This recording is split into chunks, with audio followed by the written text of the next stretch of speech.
At 7:14, the board met in closed session under exceptions C1, C9, C11, and C21.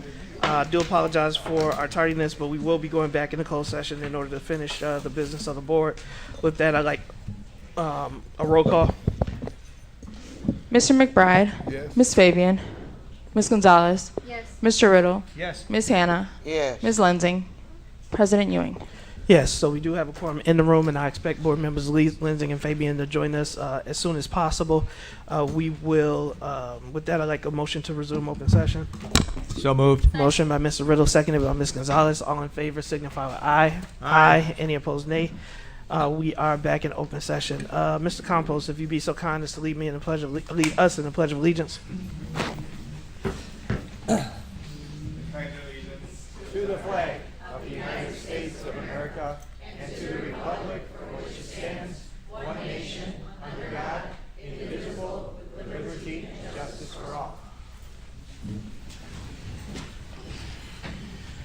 We have a few presentations, so I'm going to hold my board president's report for now. I do have item 6B, student board member report.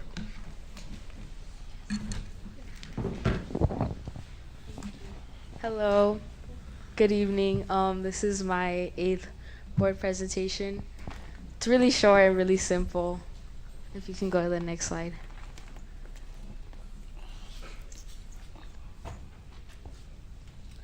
This week my overview has been just like upcoming like dates and important dates like for Brookside and winter concerts for the music department and boys basketball home games. If you can go to the next slide. So upcoming dates is this week is picture day. I can't see on my computer, but oh yeah.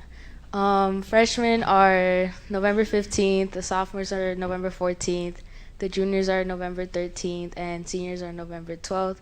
And also the senior swag orders are due December 6th. If you can go to the next slide, please. Winter concerts, our first winter concert for our music department starts on Tuesday, December 10th for the band, Wednesday, December 11th for the orchestra, choir, December 12th, and the jazz band is on Friday, December 13th. We also have the Madrigal Dinner, which is on December 6th and December 7th at 7 o'clock p.m., and the tickets are $30 each. You can go to the next slide. On the list, I listed out all the boys basketball games that are going to be here in Waukegan this year. Our first one is on December 11th, and they all start like around 6:30, 6-ish, I guess. But yeah, that's it. Thank you. Thank you so much. All right, if we get the agenda back up, our first presentation this evening are from our Waukegan Public Schools Foundation. With our Schools Foundation grants, always a good time. So Mr. Grimes and team, if you guys will come forward.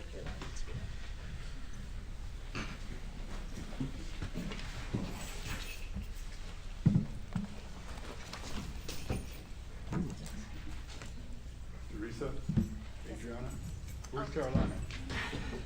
She'll be up momentarily. Okay, we have to wait for her. Oh, so it'll be a minute. If that's the case, then if you guys want to grab a seat and, or there she is. All right, go ahead. No worries.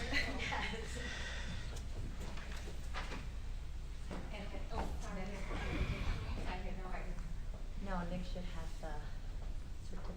He's going to get it. All right, certificate, yeah. Are we good, or do you guys want to take a minute and I can go to the next agenda item? Huh? He'll be right up. Since we're all here. Oh, we don't have a presentation, we're just gonna talk about it. I am so sorry. Welcome, everybody. We are super excited. So every year we do the. Hold on 1 second, Tom. Brandon, would you come down, please? Yes. Sorry. Nick is always shy. We do the Waukegan Schools Foundation grants every single year. It's a form that we put out to all staff members to apply for extra funds up to $1,000 for them to use to enhance curriculum, bring extra opportunities to students, align to our curriculum. And so we get together as a foundation, and we kind of look at the student impact, how many students will be impacted, the creativity, and if there are other resources within the district that would provide these supports or not. And so we are excited because every year we get some really cool new ideas from different staff members, from our kinder all the way up to our high school staff members. We do have some frequent repeats because they continue to extend and expand their programs, so we're excited to see those too.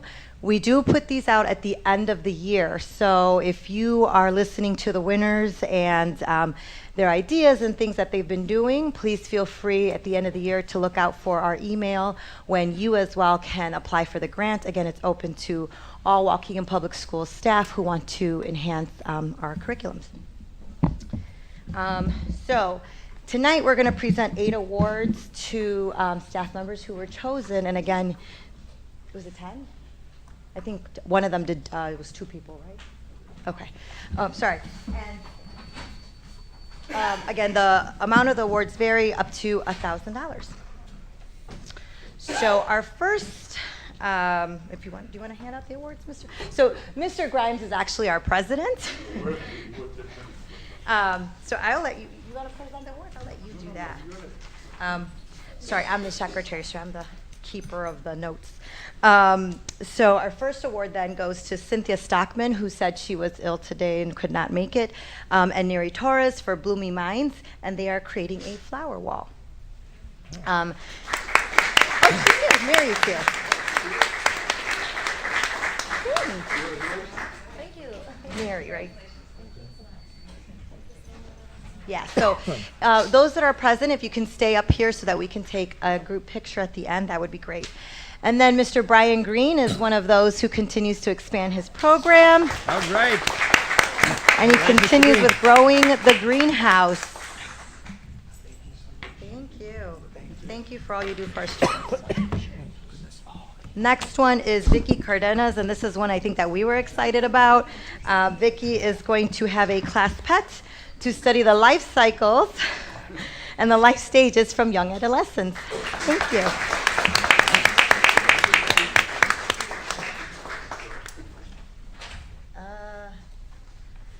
Then it's Jonita Mastaka, and this one was another one that we thought was very interesting for brain research, the future of neuroscience. So they will be, I guess, looking at brains. Wow.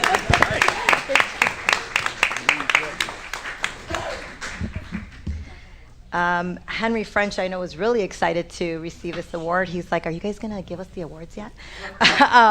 Bulldog Broadcast Network, so I'm excited to see what the students will do. So he's going to be working directly with our high schoolers.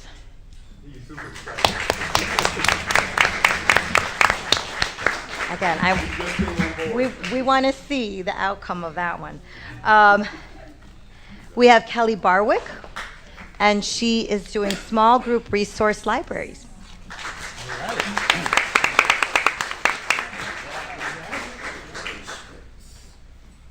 Thank you, Kelly.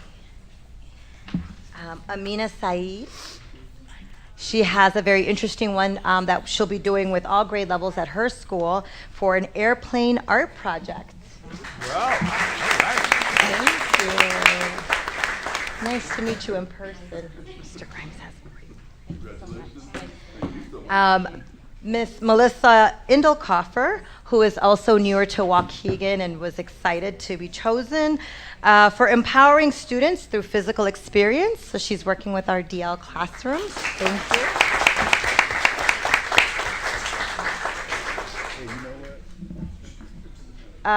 Next, we have Sharon McDaniel, and she's doing 5th grade mentor intervention program. And I don't know if she was able to come out today. I don't believe so. And I see him in the audience, and this is another one of our frequent winners because he continues to expand his program of Media Cosmos, Mr. Simeon Viltz. We saved the best for last. It just worked out. They're all great. And again, we thank all of the teachers and staff members who took the time to fill out the grant. Unfortunately, we do have a limit of how many we fund every year, so we ask that if you didn't make the cut this year, you reapply for next year's grant. Thank you. All right. And very quickly, And Adriana just wanted to add, if you would like to donate to Waukegan Public Schools Foundation in order to continue these programs, you may do so online. You can look into our Facebook as well. Thank you.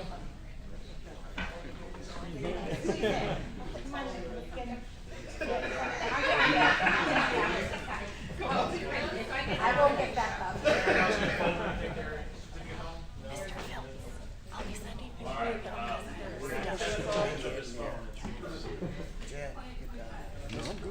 yeah, boy, y'all stand up behind. We didn't do it yet.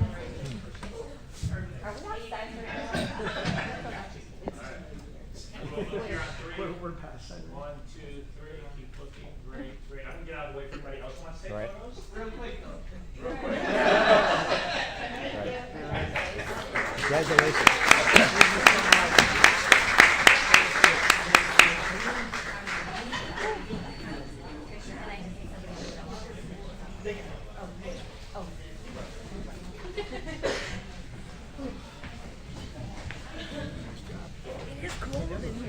Miss Hannah, can you pass the glasses? I'll put right there. Thank you. All right. Next up is our superintendent's report. I am at this time. I'm going to ask Miss Patty to come up. We are going to be talking about our Illinois state designations today, and I have a couple of announcements once you finish. Thank you.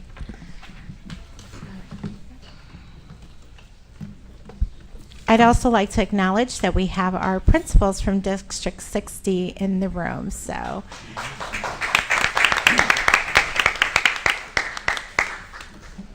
Good evening, Superintendent, Board of Education, colleagues, community members. We are here tonight to review some of the recently released information from our Illinois State Report Card. This came out on October 30th. We wanted to make sure that we provided the update to our board and our community related to how our schools performed on our state metrics this past school year. For those of you who are not familiar with looking at this website, we do want to make sure that you are aware of where it's located. It's illinoisreportcard.com, and you can navigate that by typing in Waukegan or the name of your specific school if you want to be able to check out one specific school or the entire district. On the report card are several different indicators that are published by the state on an annual basis. And majority of the information that we'll be discussing tonight features academic progress as well as different metrics that make up the accountability feature of the state board designation model. On the report card, you can navigate through the website and click on each of the different areas and see how different schools or different the district as a whole did on a variety of indicators. So you can see the Illinois Assessment of Readiness, which is our academic achievement assessment that we do in grades 3 through 8, the SAT, our DLM, which is our alternative assessment for our students with diverse learning needs, and the list goes on. You can see there are a variety of metrics that are on the Illinois report card. So this report card covers the data from our 23-24 school year. We spend a lot of time over the summertime through Mr. Christensen's office to make sure all the data is reviewed and verified in the months of July and August. We submit that directly to our state through the student information system, and once the state has all the data from all the schools across the whole state, they then start crunching the numbers and start putting all the metrics together to see how all schools across the state fared, and we get initial access to the preliminary information on October 1st.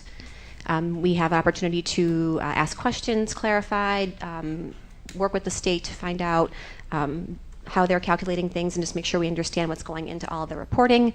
The report card is taken offline for 1 day so they can update all the new information, and then on the 30th, the public information goes out on October 30th annually.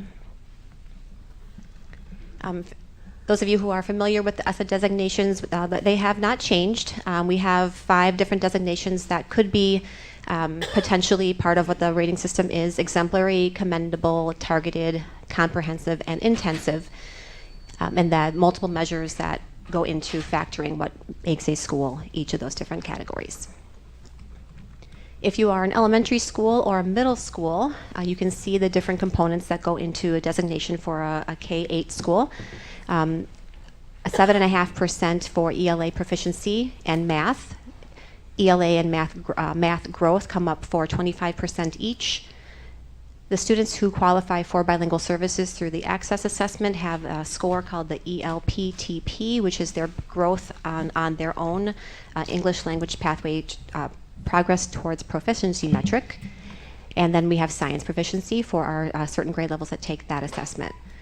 We also have school quality indicators, which 20% of the overall indicators are for chronic absenteeism. And new for this past school year, that data point now includes kindergarten. And the last part of that 5% is for the climate survey. At the high school level, there are comparable and similar metrics, a little bit different because the students take different assessments. We have SAT proficiency for both ELA and math. We have the graduation rate. We also have the English language learner progress towards proficiency and the science assessment. And then on the bottom, you can see school quality. We also have chronic absenteeism at the high school level. We also add in 9th graders, or what we refer to as freshmen on track. And then we have a small portion for the climate survey, which is our 5 essentials survey. So as a 2-year comparison, we're going to start with our elementary schools. You can see their designation that they had received during the 22-23 school year on the second column next to the school's name. And you can see the designation for the 23-24 school year. In the far right column, you can see which group of students, if any, have been flagged by the state needing to be prioritized by that school based on how students are performing in different categories. So as an example, last year, Carmen Buckner was considered to be in the 4th level, which was comprehensive. They worked with the state significantly all throughout last year, still are working with the state on a monthly basis, have submitted action plans to the board for review, have a learning partner, and all of that work is paying off. And you can see that they have moved up from comprehensive to targeted this past year. Are we giving banners this evening? I do know We do. that Mr. Alajakis did. I don't Yep. see him. That's why. They're I'm in the asking. back, so Oh, okay. You ready to bring? Are you have the banners back there? they're right here. I have Okay, them. so Yep. I'll come up with you and Sure. you can call them out, Sure, and then I we can- can. Yeah, I'll go through the first few slides so we can get all the schools' names read, and then we can go ahead and do the banners for our schools. Can you go back one slide, please, Lee? I'm sorry.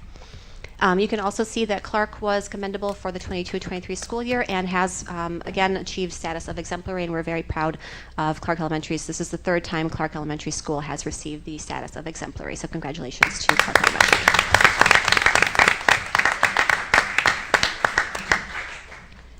And you that's can- the top 20% of schools in the state of Illinois. Correct. Correct. top 10%. Top 10%. Sorry. Yep, Sorry. top 10%. My apologies. Yep. I do apologize. I just noticed a typo on my my screen, so I do want to clarify. The schools Cook and below Cook, Glen Flora, Glenwood, Greenwood, and Hyde Park were commendable last year and have remained commendable. I do want to call attention, and I apologize for my my typo. Clearview was targeted in the past and is now comprehensive, and so I apologize. I'll get that corrected. Next slide, please. Next school, we have the rest of our elementary schools. You can see small eyes. 3 schools received commendable last year and have maintained commendable status. So that is McCall, North, and Washington Elementary have maintained commendable status. So congratulations on maintaining commendable. We do have one school, Lyon, who has been targeted for 4 to 5 years now, and they have increased to commendable. Congratulations on Lyon.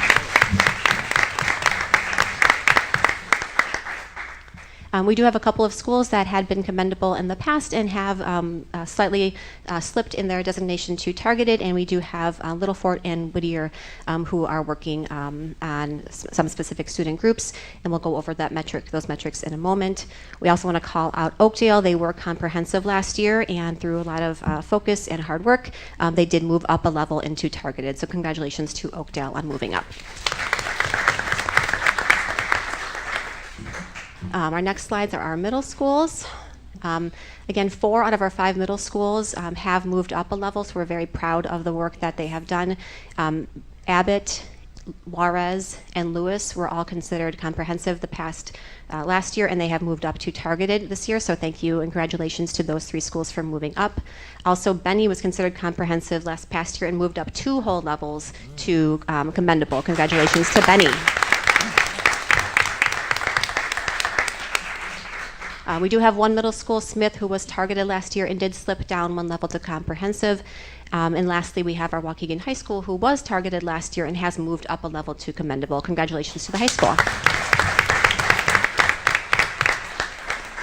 So at this time, before we get into the metrics and what the data means and how we use that data, we do want to take some time to congratulate our schools who have had opportunity to receive commendable or exemplary designations. And so Mr. Alexakis has some banners, and we'll call up school by school to honor and recognize our schools who are commendable and exemplary. Thank you.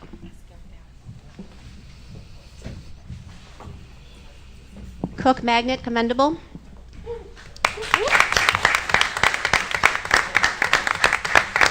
Glen Flora, commendable.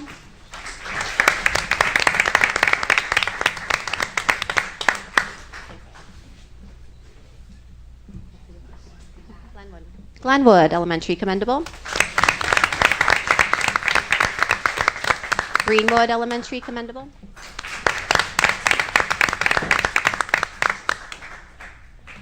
McCall Elementary, commendable.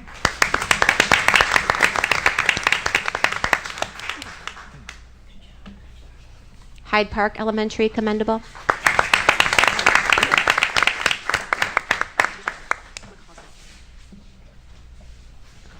North Elementary, commendable.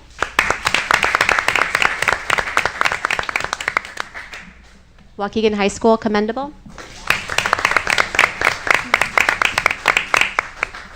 Jack Benny Middle School, commendable.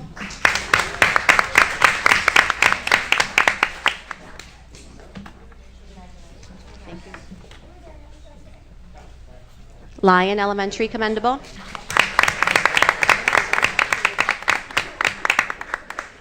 Washington Elementary, commendable.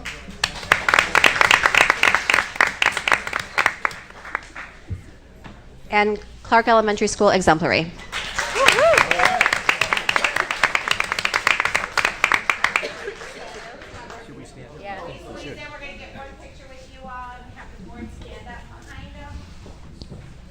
We could move closer. To be all together.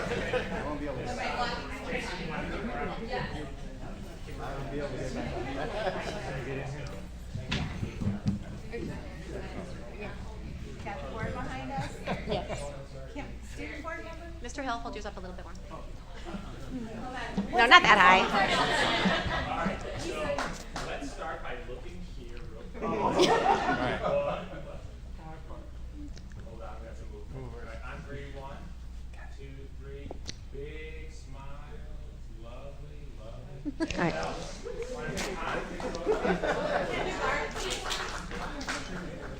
All right. Good job, everybody. Thank you, principals. Can we get a picture of Clark, Nick? Ah. Good job. Sorry. Indoor. Did you guys want the board or not the board? Yeah. Okay, then get back. What is this? I got it. Yes. The exemplary. Oh, the exemplaries.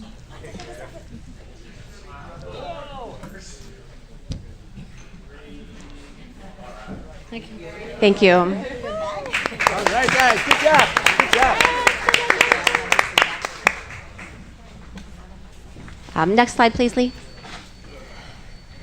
Also, although we don't have a banner for you this evening, we do want to congratulate the schools who increased their summative designations. And so you can see some of you may have already received a banner this evening from moving from targeted to commendable or commendable to exemplary. Again, we want to make sure that we're calling out and paying attention to the fact that we know it's hard work to move a school, and we want to say thank you to the work that you are doing, and we want to call out and say thank you to increasing your ratings. So thank you to the schools on the screen who have increased their designations. Congratulations.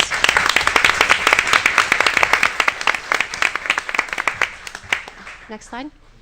So just as an overall recap before we get into some of the data information, we want to call out that 9 schools improved their designations. Our schools have shown 4 straight years of growth in math and English proficiency. Our high school graduation rates are up for the 4th year in a row. Our daily attendance continues to improve for the 4th year in a row. And then 9 schools increased their rating on the 5 Essentials survey, which is the climate survey referenced in the prior slides. So congratulations to our schools again for the highlights that you have been able to accomplish. Next slide, please. Digging a little bit more into how the data is calculated at the state level, every school, when they log into their own school website to kind of play with, where can I dig deeper and make some action plans. This is available for anyone to see on the Illinois report card, and it kind of paints a picture in terms of how are different things weighted, how are different things playing out, how many points did each school get within different categories. And so this is one school as an example. You can see their overall school score is on the top of the house, their overall rating target is on the top of their house, and then you can see underneath the different squares on the wall, and you can kind of get an idea for how much each of the different components is factored into the overall calculation, and you can see how many points they were able to attain towards that metric. So as an example, you can see if we go to the pink one is the brightest. I'm going to go to the pink one because it's the brightest for me to see from far away. The ELPTP is worth 5%, and this particular school received 3.71 points towards that full 5 points. So they're pretty close on that considerable metric. They're pretty close to that one. But you can see in other aspects, in the bottom left corner, you can see as an example, math proficiency, we wanted them to get close to 7.5% or 7.5 points for their overall numbers, and they got 1.56 as an example for this particular school. So this kind of visual helps schools hone in on where are they picking up those points and where are they scooping up those critical components to see where they might need to make some adjustments and pay some more focus towards. And this is one visual display of how a school can dig into this data. On the website, you can also click on the very top where it says overall index score. If you click on that, the next slide will show you what that report looks like, and principals drill down with this data with their stakeholder groups through their instructional leadership team, their area superintendent, and et cetera. So this is a very small screen. I apologize for the size of the font, but this breaks down the data even further than the house visual that was on the former screen. And you can see how did all the students perform, and you can see how they performed against all the different components. Each column is one of those pieces of the pie that we are looking at schools in terms of how many points each category is worth.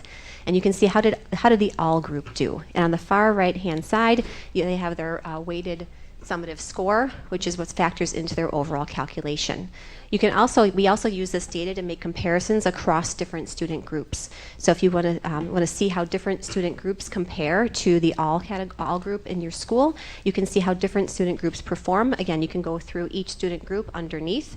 A student group has to be a group of 10 or more to be considered a student group. So if a school has a very small number of students in a particular student group, they won't necessarily count towards a student group because they don't have enough of them to be considered a group.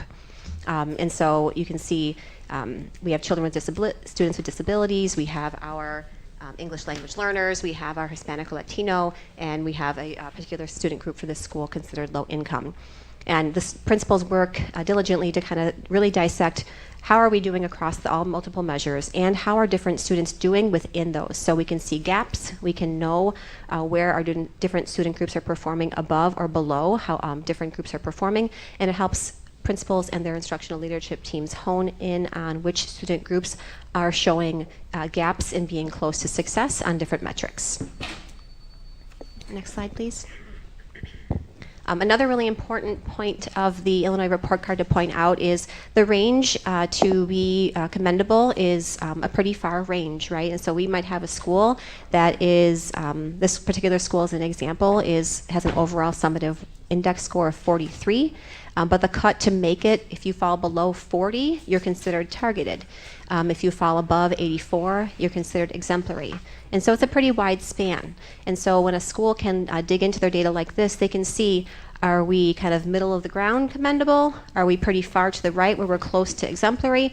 Or are we pretty far to the left where we are in danger of potentially slipping into targeted? And so this visual really helps principals kind of see where they are in the bell curve of schools across the state, and they can kind of pinpoint how far off are we from moving up to that next level of exemplary or higher. If they are in a targeted school, they can see what that next jump is that they need to make. And they can also kind of see how close they are in terms of potentially slipping. And so looking at this data is really important for the principals to look at, knowing that these numbers shift every year. It's not a standstill, and so 84 exemplary this year will not be 84 for exemplary next year, depending on how all other schools do across the whole state of Illinois. That's how the metrics pan out, and that's how we determine the top 10%, the bottom 5%, the bottom 10%, and then that middle ground of commendable. So it's really critical for schools to be looking at how close or how far are they to that next level of performance. This is another example of a school who is in the low 70s, but they're getting closer to that exemplary mark, and so that's a different type of work that school can do. They can hone in a little differently than a school on the prior screen who was pretty far to that left and close to that. Oh, go ahead, Ms. Hannah. Are these our schools? Yes, they are. Okay. Yes, the two examples I provided were both of our schools. Yep. And so you can see the span of commendable, but you can also see how close you are or how far you might need to stretch yourself in your work to get you to that next level of performance. And Next just slide. for clarity, and then if we can hold the questions, go back one screen. I just want to make sure for the public, the 40% comprehensive targeted is a state metric Yes. marker. Yep. The 84.04 is a state metric marker. Correct. Yes, all the And numbers are what you're determined. showing with the two examples are two Waukegan schools, one of which is closer to the comprehensive, Yep. and one of which is closer to the commendable. Yep. But the numbers at the bottom represent all schools throughout Across the entire state of entire Illinois. state. Yep. Thank you. Yep. So we have established next steps. We work very closely with a data coach from ISBE. Her name is Dr. Kathy Mesh.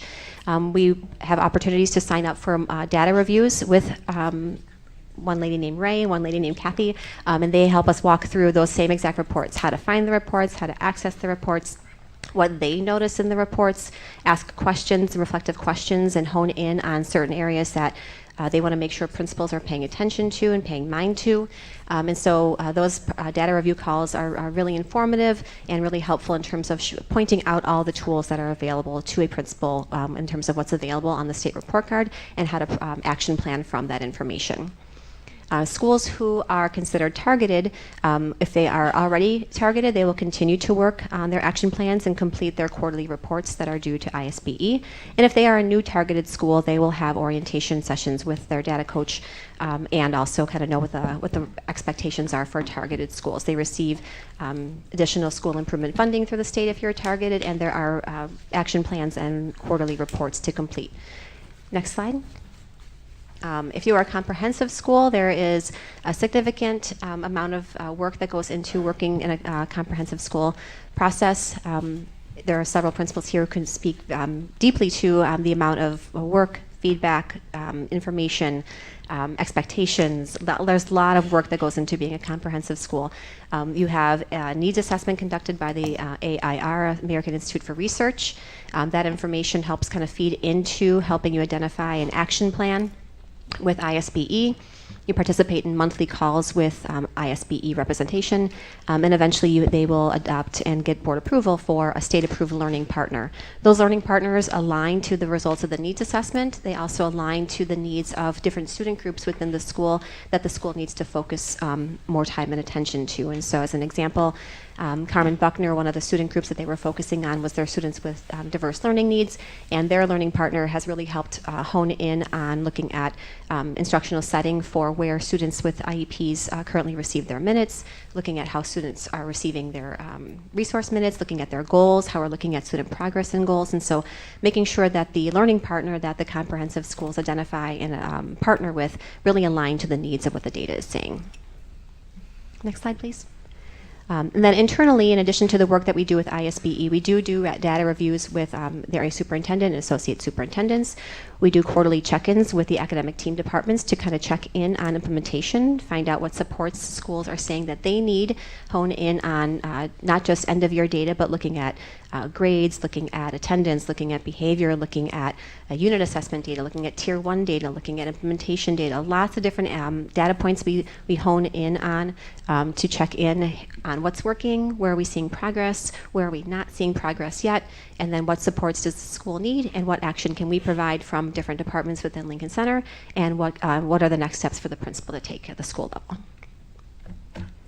Again, comprehensive schools will have more frequent check-ins. We want to make sure, again, that we are hearing from them about what's working, what's not, looking at data on a regular basis with them, and then reviewing implementation.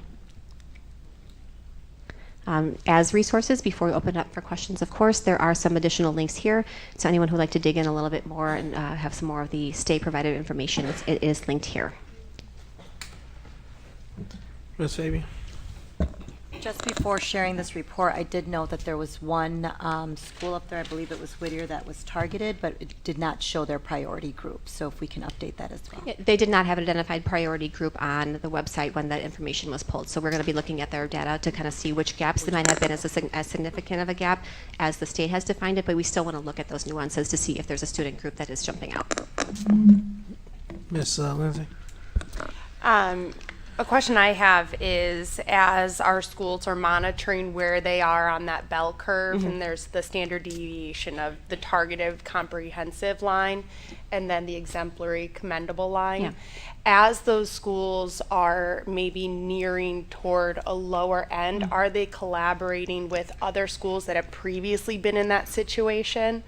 And are those that are in exemplary collaborating with other schools that are nearing that designation? We have principals collaborating through our professional learning communities that we meet on a monthly basis. They're not necessarily organized in a manner just around their designations, but principals share strategies all the time during those PLC opportunities we have monthly. And so we do group schools together based off of like needs and like next steps. And we do have an opportunity for schools that are targeted to learn from. We're going to be setting up learning sessions, I guess you could say, to make sure that schools that have gone through the comprehensive process before can learn from what the other comprehensives that schools have had to go through, and the successes that they've had, the challenges that they've had, and then what are some tips and tricks that would help it be more successful. So those are opportunities that we have planned and ready to go. Ms. Gonzalez and then Ms. Fabian? I guess as a follow-up to that is, are those PLC sessions the WIN sessions that, okay, those are separate things? No, those are separate things. Yep. Okay. And then the second question I had was, I know that you said that the amount of students might be the reason why we don't see them in a group. Is that true for our African American students? Because I saw the breakout of the Hispanic student data. It depends on the number of students per school and how many students they have that are in. So as an example, if you're looking at an elementary school and you're looking at 3rd, 4th, and 5th grade IAR reading growth. And they, depending on how many, because you use the African American student group as an example, I'll continue that example. Yeah. If in that particular school, in grades 3, 4, and 5, they don't have 10 or more students in that demographic, then that would be why that particular demographic isn't showing up on that breakdown. Okay. Yeah. I just wanted to make that clear because I don't want that to be lost in, we're seeing the data, but we have this initiative because even though we aren't getting them grouped, we're still monitoring their progress so that they're not left behind. Absolutely. Yeah. Absolutely. Ms. Fabian? So I just want to note to your point is the reason it's not, that's an ISB cutoff of 10 students because then it becomes identifiable. Yeah. So you'd be able to disaggregate the data to know what student you're talking about. So that's why that's there. And then the other thing I wanted to note is when you're talking about the bell curve, that changes annually because it's a comparative. Yes. It's a comparison, right? It's not like your student report card, your kid gets what they get. This is, you get what you get, but then you're also compared to every other school. Yes. So this year it's 40, but next year it might be 43. Yeah, last year was or 35, 45. this year is 40. Right, and if schools are doing what they're supposed to be doing, that score should be going up annually Absolutely. in Illinois. So just to be mindful as well that while they're not necessarily working towards a certain point, a cut score. They're working more towards the strategies to move certain groups up. Right. Ms. Hanson, can you use the microphone?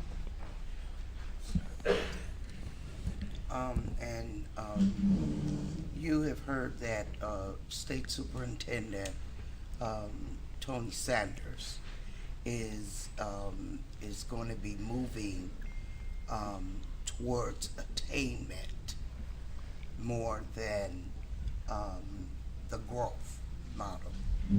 Currently, the state has identified the ESSA model has been approved by the federal government, and so we do have some areas of ELA proficiency, 7.5% for both ELA and for math. The larger chunk currently under the ESSA approved plan by the state is for growth, and so if the state wants to move towards increased proficiency, obviously that is their prerogative to do so, but would have to go through to begin an approved plan by through ESSA through the federal government. Right. Yes. And he has, I read the article last week, I think, that he was wants to move from the growth model into attainment. Okay. Yeah. Thank you for sharing that. It's coming. Yep. Our principals are ready for the challenge, aren't we, guys? Was there more questions? I'm sorry. Go ahead, I Ms. don't believe that's true that I don't believe we're getting rid of growth at all. So I just want to be clear. None of that has been approved yet from ISB because it is a process to get your report card, your ESSA standards Approved through the United States government. Through feds, but And this is from the state superintendent. not ISB. Thank you. Yeah. Well, so what we're hearing is that there may be changes, but right now these are the variables that our schools are rated for the Illinois State Report Card. I'd like to go back to slide 9. I believe in giving people their flowers, and we had some specific call outs for the second page. Go back, go forward. I do want to call out Carmen, who was comprehensive and went to target it. I know that Mr. Silva and his team has worked very hard. At one point, they were commendable, and they had slipped back to target it. They were commendable, and they slipped to comprehensive, and I do want to acknowledge that growth there. So congratulations, Mr. Silva. I'd also like to recognize Mr. Campos and the Juarez team, who received from the Association of Middle School Level Education the School of Distinction, and they were just awarded that last Friday. So congratulations, Juarez. And all of this would not be possible if we did not have amazing administrators, amazing teachers, amazing students, a great community, and supportive parents. But this time I'd like to acknowledge our board. This Friday, November 15, is School Board Member Day, and I just want to take the opportunity to recognize the incredible commitment and dedication of our school board members. Their tireless work done on behalf of students, schools, and the community helps shape the foundation of our educational success. Our board members dedicate countless hours to ensure our district policies and visions serve the best interests of every student and family in our community. Their thoughtful decision-making, steadfast advocacy have an immeasurable impact on our schools and the community. As we celebrate School Board Members Day in Illinois this week, I encourage everyone to show their appreciation to our Board of Education, and thank you for all that you do. Can we give them a round of applause, guys?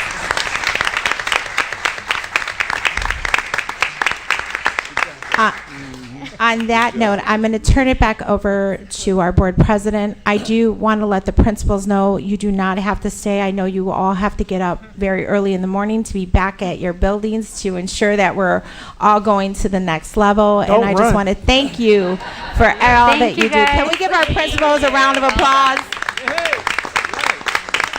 We appreciate you all.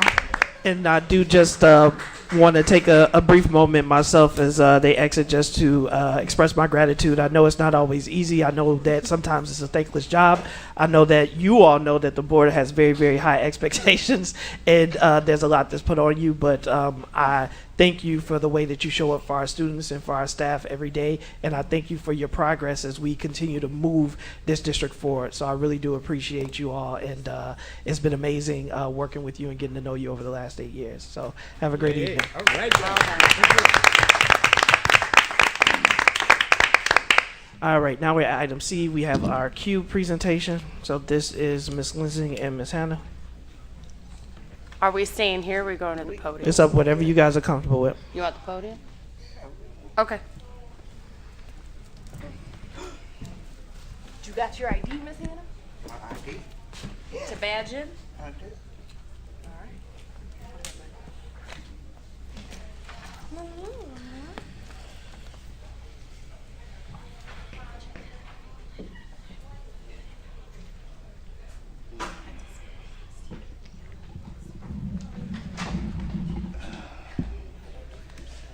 Good evening, everyone. I want to preference this by many. We often get questions about why we go to conferences and what do we learn and so on and so forth. If we go to classes and everything, and so Ms. Lindsay and I, we put together just a little in review of our professional development that we attended at the CUBE conference. Oh, and I just want to add on that typically we had talked about this during our board member time, but Ms. Hannah brought up that potentially people leave or do not absorb that information, so we thought this might be a better way to provide that. So the first thing we want to do is just kind of re-explain what CUBE is. It's the Council of Urban Boards of Education. So Waukegan's demographics fit within that category, right?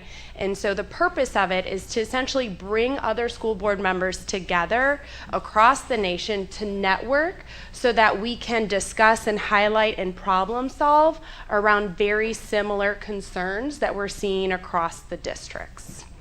And we want to make sure that everyone knows that for us, this benefits Waukegan Public Schools, right? We have to look at what is important in our community and bring back either information on resources or strategies that can actually impact our students when we're at the board level.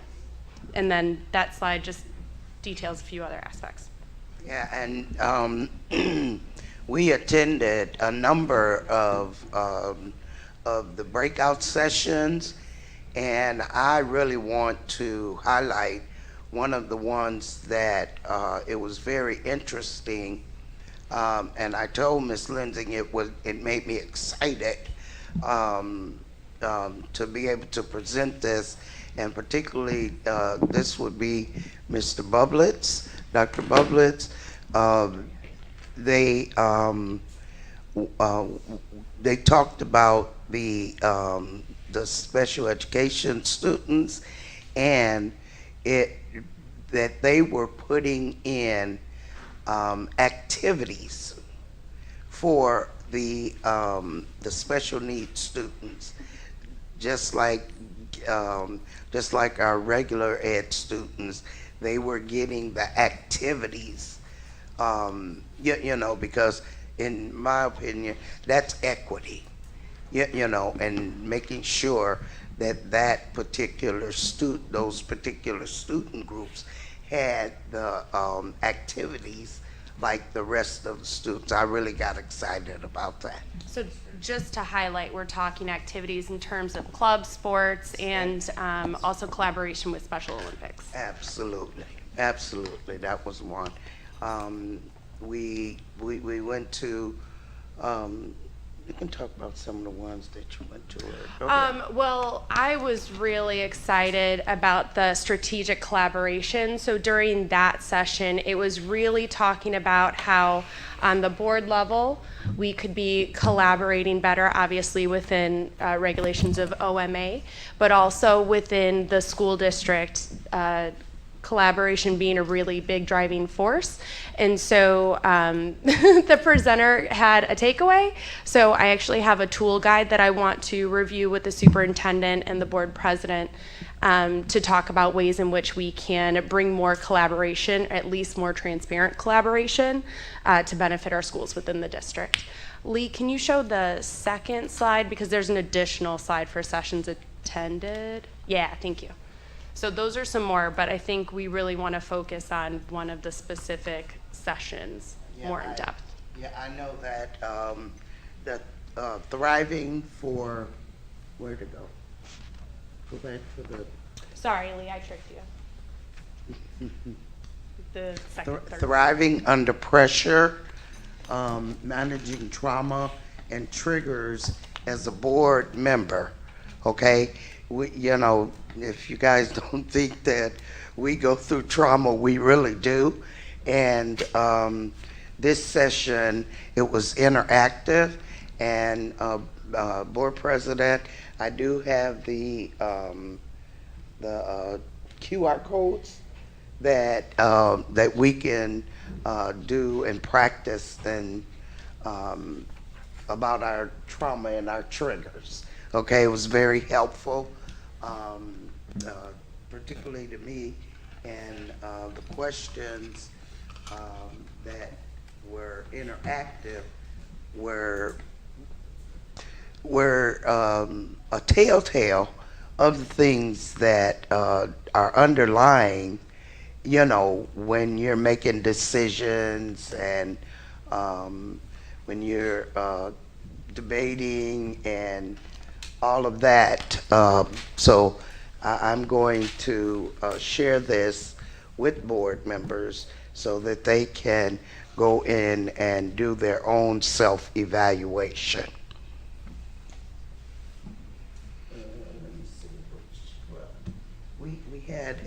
We have a video. Yeah, so if we want to go, so the in-depth portion of our presentation is really going to look at using strategic priorities to turn around a school district, a 3-step process. So Lee, if you can go ahead, I believe 2 slides. Oh, really quick. So this is the CUBE chair, Gil Garrett. I had the pleasure of seeing him for the first time last year in this role. He's an excellent speaker, really talks about what got him involved in the process. He was actually one of those students that you needed to track and monitor to make sure they weren't on the school to prison pipeline, and he really showed what a great person our kids can be. We just need to give them those structures and supports to get them there. So he was a fabulous speaker. And can we take the time to show, I showed a little bit of the video. So his video is on a different slide. So this is that one. I think it's on a later slide. Okay. Well, with this being, you know, the first time that we're doing this, what Ms. Lindsay is, we'll get it together, but all the information. Oh wait, can you click on CUBE Chair Gil Garrett? That might be the link. Yeah, I may be misremembering. When you check. So the prior slide, and then click on his name. Yeah, click his name. There it is. That's what it was. Yeah. Turn it up.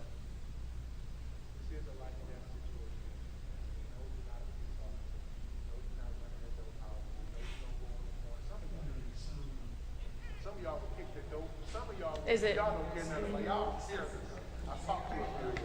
It's very low. I think it's going to be hard to hear because it was videoed with the phone versus the actual videotape. So just. Well, the basis of what. It is not position, it is posture. If somebody can lead something stronger than you can in the space that you let them lead, you let it go and you move your posture to what is needed. Everybody has a talent. Nothing you went through, nothing you will ever go through in your life will be, it will be used for your benefits. Some of you are not even supposed to be in this room today. Now, ironically, I'm not the kind of person that can't really tell you like it is. Why not? But my life depends on this.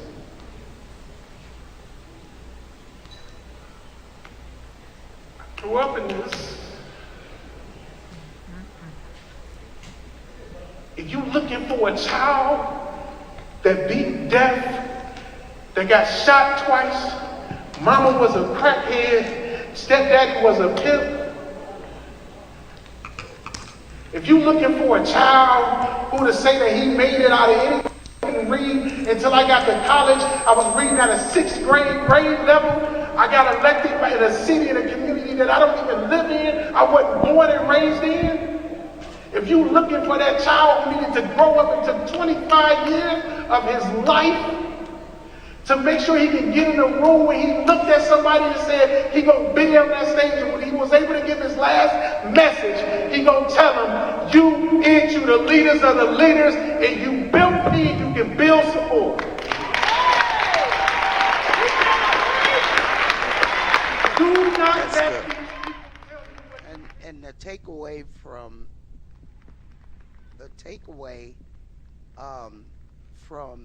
that portion was the fact that we are building leaders, and we're building leaders for decades and decades to come as we are educating children, and that focus should always be there. And if it's not, just like he said, there's some that should not even be in the room. All right, so then if we can go to lead the next slide for these using strategic priorities to turn around a school district, a 3-step process. So we have the bullet points listed out, but I'm not a huge fan of reading bullet points to people. Right. So what was really captivating by this superintendent, so he was the former Miss Polk of his district, so the financial office deputy superintendent. And when he took over as the superintendent, really wanted to focus on the academic return on investment. So this to me really struck a chord, because when he was explaining it, anything that was brought to the superintendent and to the board, they had to prove that there was going to be a minimum 30% return. And the way he had processed this was that if it didn't meet those expectations, it would get rejected, and whomever brought it to the table had one more chance to bring it back and say, no, this is really going to benefit our students. And I thought that was such a great perspective to have, and I think it just ties back into last year's Cube, where we're really focusing on these outcomes-based contracting to make sure that we can meet these targeted goals. And so with that as the lens, they were able to prioritize the different initiatives of their school district. They were able to look at what was needed and make sure that equitable funding was given for the different groups and the different needs within their district. And that's something that I want to make sure we try to lead toward, because, you know, just like us, we get our funding mostly from federal and state funds, right? So we're underfunded. You know, if we look at the state report card, it was at 68% board president, but if we talk to Ms. Polk, it's 74%. So it's still hovering below where it should be. So we really need to be mindful, especially when we look at our funding. A majority goes to the salaries of our district. So if we could click this link to hear him speak a little bit, and then Lee, I'll give you a nod when we can cut it. 70 to 80% of your operating budget. Yep. And then for us administrators or chief school administrators, superintendents, etc., we then have 20% of that pie remaining to go out here and create all the programs that everybody wants to see in the school district. And that's a really important part of the conversation. How can you go out and change a community with only 20% of the pie? That means that 80% that you're spending, you better be spending it on the best and the brightest. The best and the brightest. And that's true for us in Plainfield, because over the course of the next 5 years, the minimum starting salary for a teacher in our school district will be $85,000. $85,000. So we use a coding system internally when we develop our budget. So this is a screenshot of our budget for our Office of Instruction and Program. This is just a general supply line for that particular office. But you'll notice that there's a code or a digit 2.2. And what that says to me as a superintendent, when I'm going through the budget review process with my CFO, I automatically know that that particular line item is associated with strategic plan objective 2.2 in that strategic plan. I will tell you with 100% certainty, if I don't see a code, it's getting kicked back. And if you can't justify how that is going to help us move Plainfield Public Schools forward and help uplift our children, it's also going to get kicked back. And we go through this process or this iteration multiple times. We start our budget process during July, when the board actually approved the budget calendar for the year. October 15th is the hard count for us. I can already tell you what our school district, what our projections are in terms of our revenue for next school year. I'm projecting flat funding from the state, so I've asked our CFO to develop our revenue projection with a 10% reduction in every chief deputy. Yeah. Okay, and he was the superintendent in a New Jersey school district, and him and his board president did the facilitating of that, and I got out of that about an oath to govern. You know, that we have to govern with integrity. We have to engage parents in the education process and meeting them where they are and you have to keep your promise to protect education. And one of the other things that we should do, and I'll talk with board president about this as well as the other board, that we do a moment of silence for our students, acknowledging our students. One of the last things that I want to say about Plainfield, New Jersey, is that superintendent is very intentional to make sure that every graduating student falls under one of the 4 E's. And I feel like we've talked about it as a concept, but this was just very direct language for me. So students, when they leave our district, they have already figured out, are you falling into one of the 4 E's? Are you going into enrollment in a college or university? Are you going to enlist in the military? Are you going directly to employment, or are you going into entrepreneurship? So those 4 E's were every student had to have a plan and work with their guidance counselor. This is not going to be an overnight thing. I know there are aspects that our district needs to focus on, like making sure we have enough guidance counselors and social workers and all of the support staff to get our students there. But that I just really appreciated that very clear and direct language.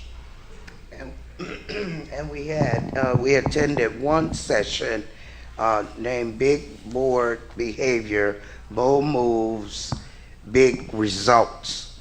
And that was basically, if I were to put it, the umbrella, it would be for the Board of Education, boards of education to really recognize, understand, and to exercise the authority that not only the law but the people, the electorate, has given boards of education. In that, we as board members are to remember who we are, remember what we bring to a board of education, and to remember where we are going in school districts, to make sure that our students are going to have a good future once they are out of our hands. So, but anyway, I know we could probably go on and on, but because of limited time, and but we just wanted to do this to let the public know that that professional development is very crucial for board members, and that we take it seriously when we use resources, taxpayer money, to take these professional development trips. The last component that I want to highlight before we look to see if there's any questions, because as Ms. Hannah said, we could be talking all night and we want to be mindful of time, is equity. So I know I'm going to put you on the spot, Ms. Hannah, a question that Ms. Hannah constantly asks. She asks throughout the whole thing is, everyone says equity, but what does it mean? It's right here up on the screen. I wanted to make sure we highlighted it, and there's reasons behind this. So this is from the Equity Assistance Center South, and so it refers to fairness and justice, recognizing that we do not all start from the same place and must acknowledge and make adjustments to imbalance. The process is ongoing, requiring us to identify and overcome intentional and unintentional barriers arising from bias or systemic structures. The reason I want to focus on this with the recent election, and I'm not going to get political on what my beliefs are, but as a school district, we have a president-elect who has outright said he wants to defund the Department of Education and make some changes to that, and is the term that he'll use is, get rid of wokeism, and there's concerns at the college level of essentially going after colleges that followed affirmative action, essentially, that was a structure to put in place equity for our marginalized communities where they have been failed through the systemic structure that we're in, and actually redistribute those funds to others. So I just, as a district, as we start to wrap our heads around what these next 4 years under the new incoming administration is going to be, start to look to see where we need to shore up to protect our students.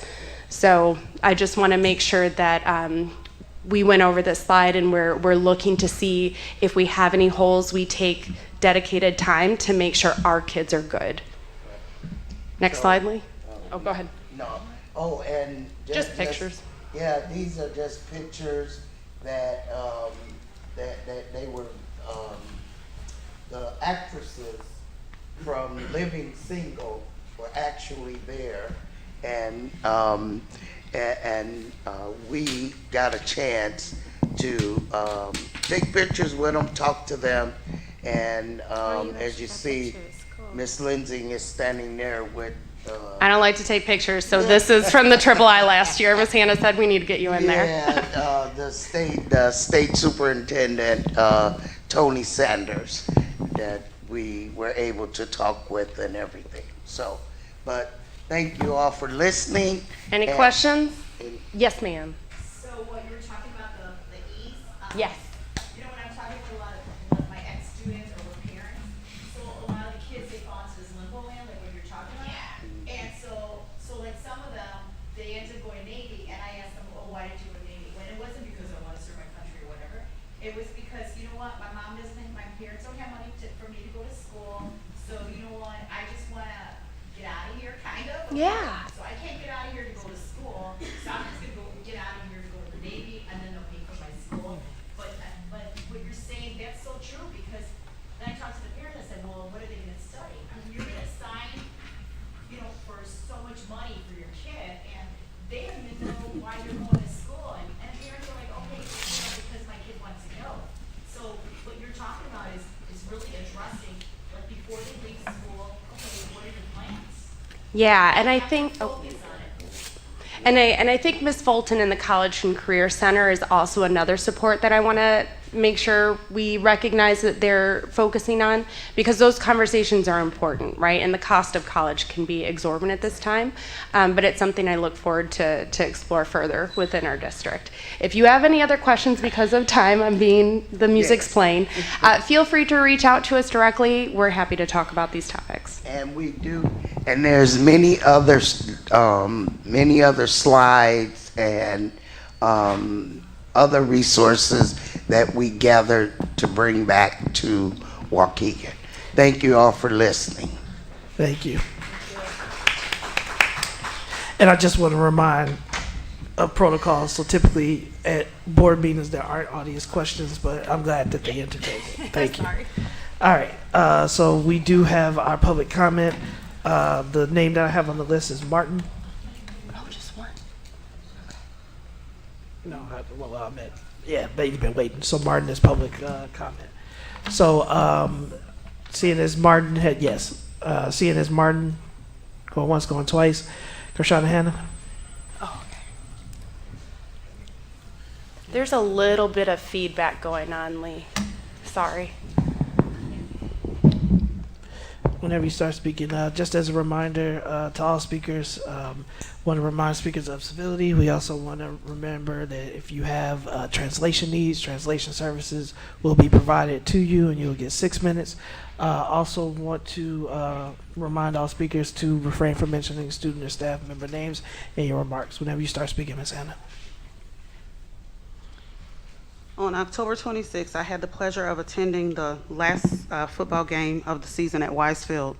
While I was there, I observed several disturbing things. The first thing was the decision to stop the entry at halftime.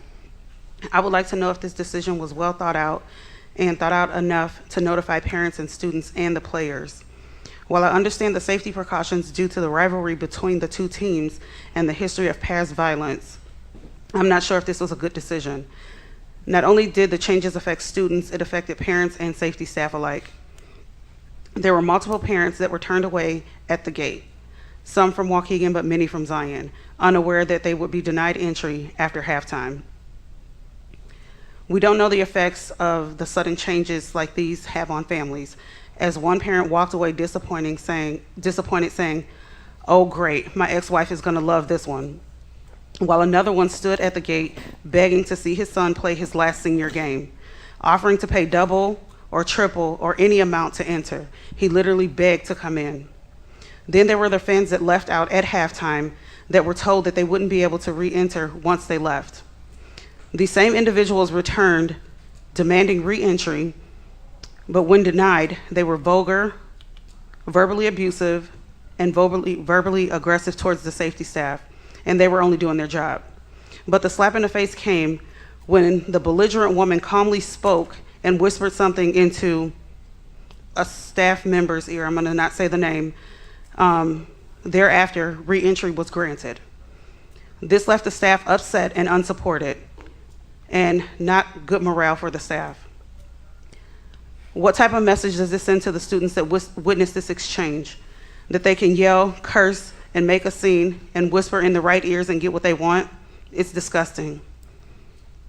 The same staff member witnessed a male staff member calling a female staff member a derogatory, degrading name right in front of him and did nothing when it happened. However, he did manage to make the comment, "I wouldn't be surprised if she files a complaint for you calling her that name." What type of authority is this? Where's the support and the protection?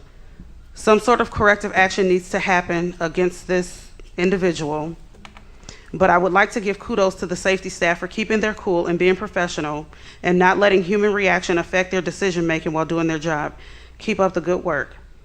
And lastly, I would like someone to explain to me why students are being charged for being late to school and not having an ID going into the cafeteria. I would like somebody to respond to me.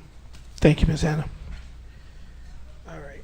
Seeing as there are no other names on the list, this concludes our public comment. If we can get the agenda back up on the screen, and if we can make sure that those things are documented and addressed.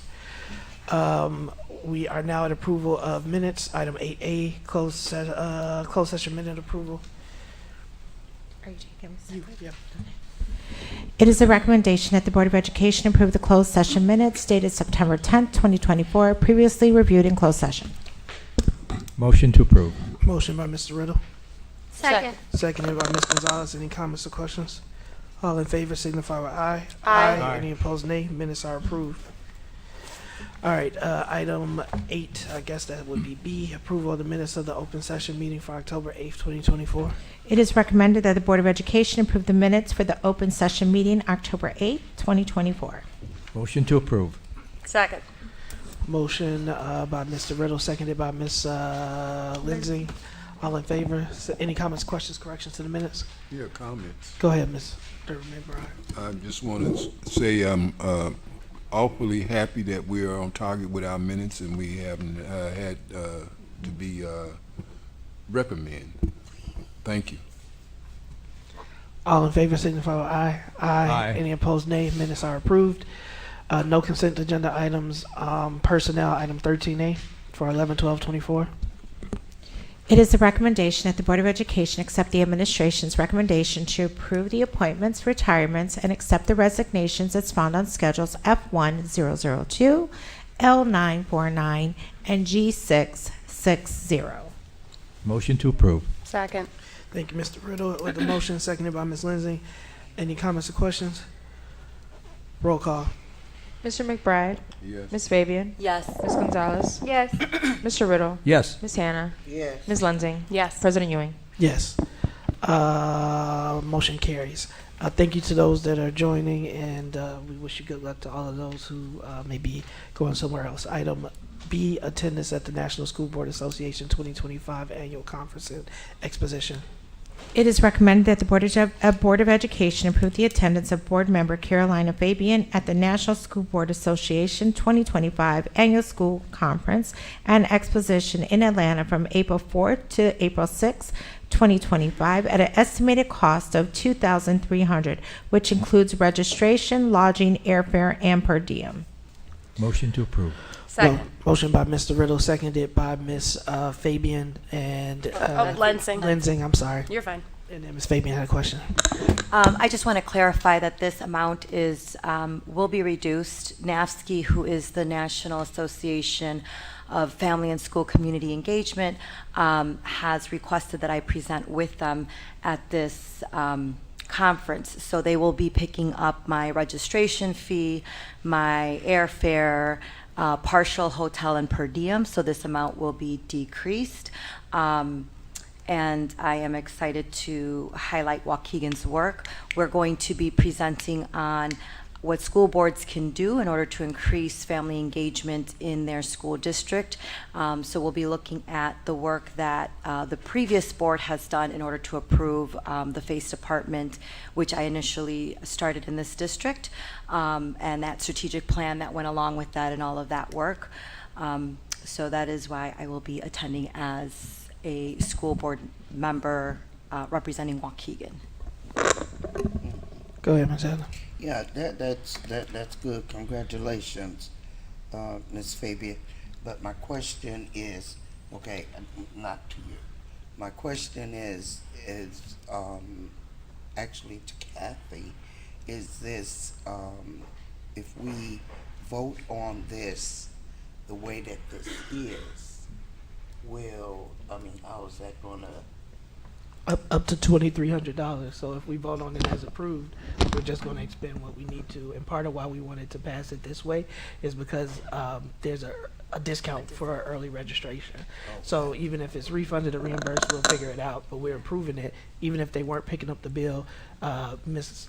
Fabian is representing Waukegan Public Schools in the work that we're doing. So I think it'll be great for her to go and present. But after this was placed, after this was placed as an agenda item, they did confirm that they would cover part of it. But we left it as it is, just so we can go ahead and make sure everything gets processed the way that it needs to. I just needed the approval so they can register me before the early bird registration ended. Yep. And I will say, these are the opportunities to talk about some of the successes and good things that are happening in Waukegan Public Schools. We've been getting more invitations and more ask, for the district for some of the work that we're doing. So with that, I would like for a motion to approve. Well, I got a motion in a second. Roll call. Mr. McBride. Yes. Ms. Fabian. Ms. I have to pass? No, up to you. Yes. Ms. Gonzalez. Respectfully, no. Mr. Riddle. Yes. Ms. Hannah. Yes, I just wish that she should have, it was written to explain about her being a presenter. Ms. Lindsay. Yes. Yes. President Ewing. Yes. Item approved, motion carries. Congratulations. I'm going to ask that we take items 13, C, and D together, unless we have objections. All right, do we have a motion to approve items C, contract amendment number 3, Deputy Superintendent of Operational Services and Programs, and D, contract amendment Deputy Superintendent of Academic Programs and Services? You read both recommended actions, Superintendent. It is recommended that the Board of Education approve the third amendment of contract of Deputy Superintendent of Operational Services and Programs in the form presented by General Counsel and as recommended by the Superintendent, retroactive to July 1st, 2024.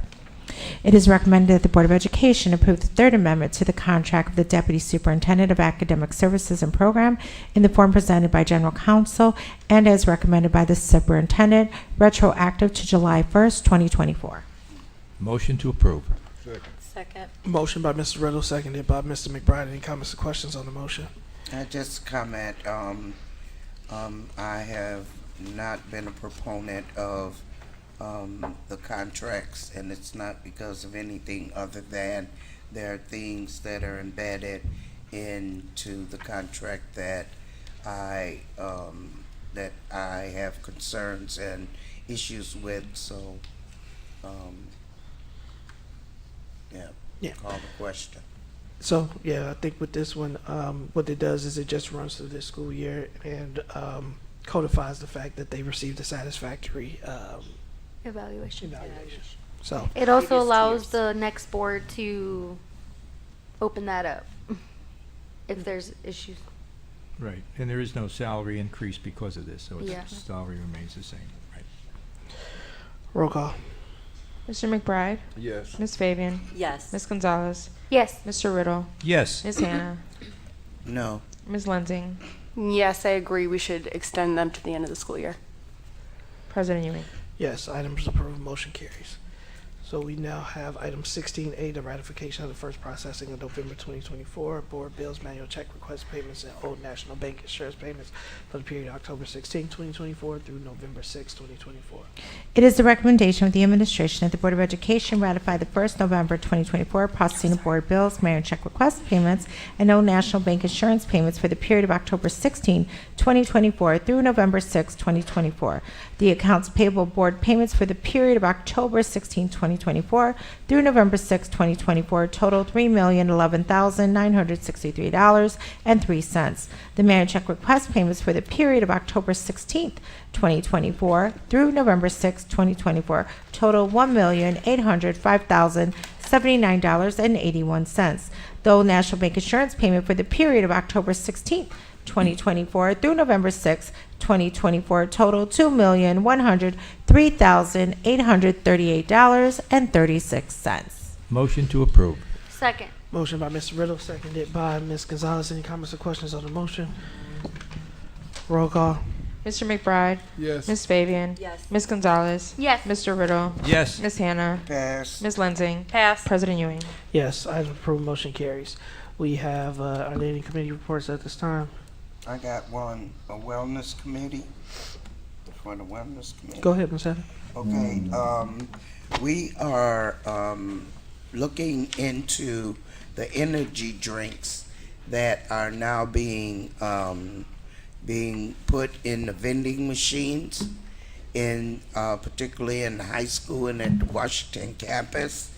And these drinks are, they are high caffeine content, and they I guess there's a Kickstart Mountain Dew or something, but these drinks are they're harmful to our students, and the nurses that are on the committee, they have witnessed students being physically impacted and affected by consuming these energy drinks. What was it, Mr. High heart rate, blood pressure, high blood pressure, all of those things. And I thought that we had a policy that that prohibited these types of drinks in the vending machine. Sugar. Yeah. But one of the things that that the wellness committee is looking into is the owners of the vending machines. Does the school district own them, or is it like the Coca-Cola company or whoever? Okay, but we are looking into that, and we will have another conversation at our next meeting. But that those energy drinks are being put in the vending machines, and students have access to them. Mr. Riddle, is there anything you want to add? No, I'm on that committee too, and it was a shock to both Ms. Hannah and myself, and we looked at our policy, and it doesn't the board policy doesn't directly address caffeinated beverages. Right.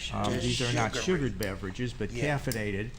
And so it's great concerning, especially with the reports from some of our nurses. So the committee is probably going to be making a recommendation that the board modify its policy to outlaw or prohibit such kind of drinks in our schools, Yeah. especially in our high school.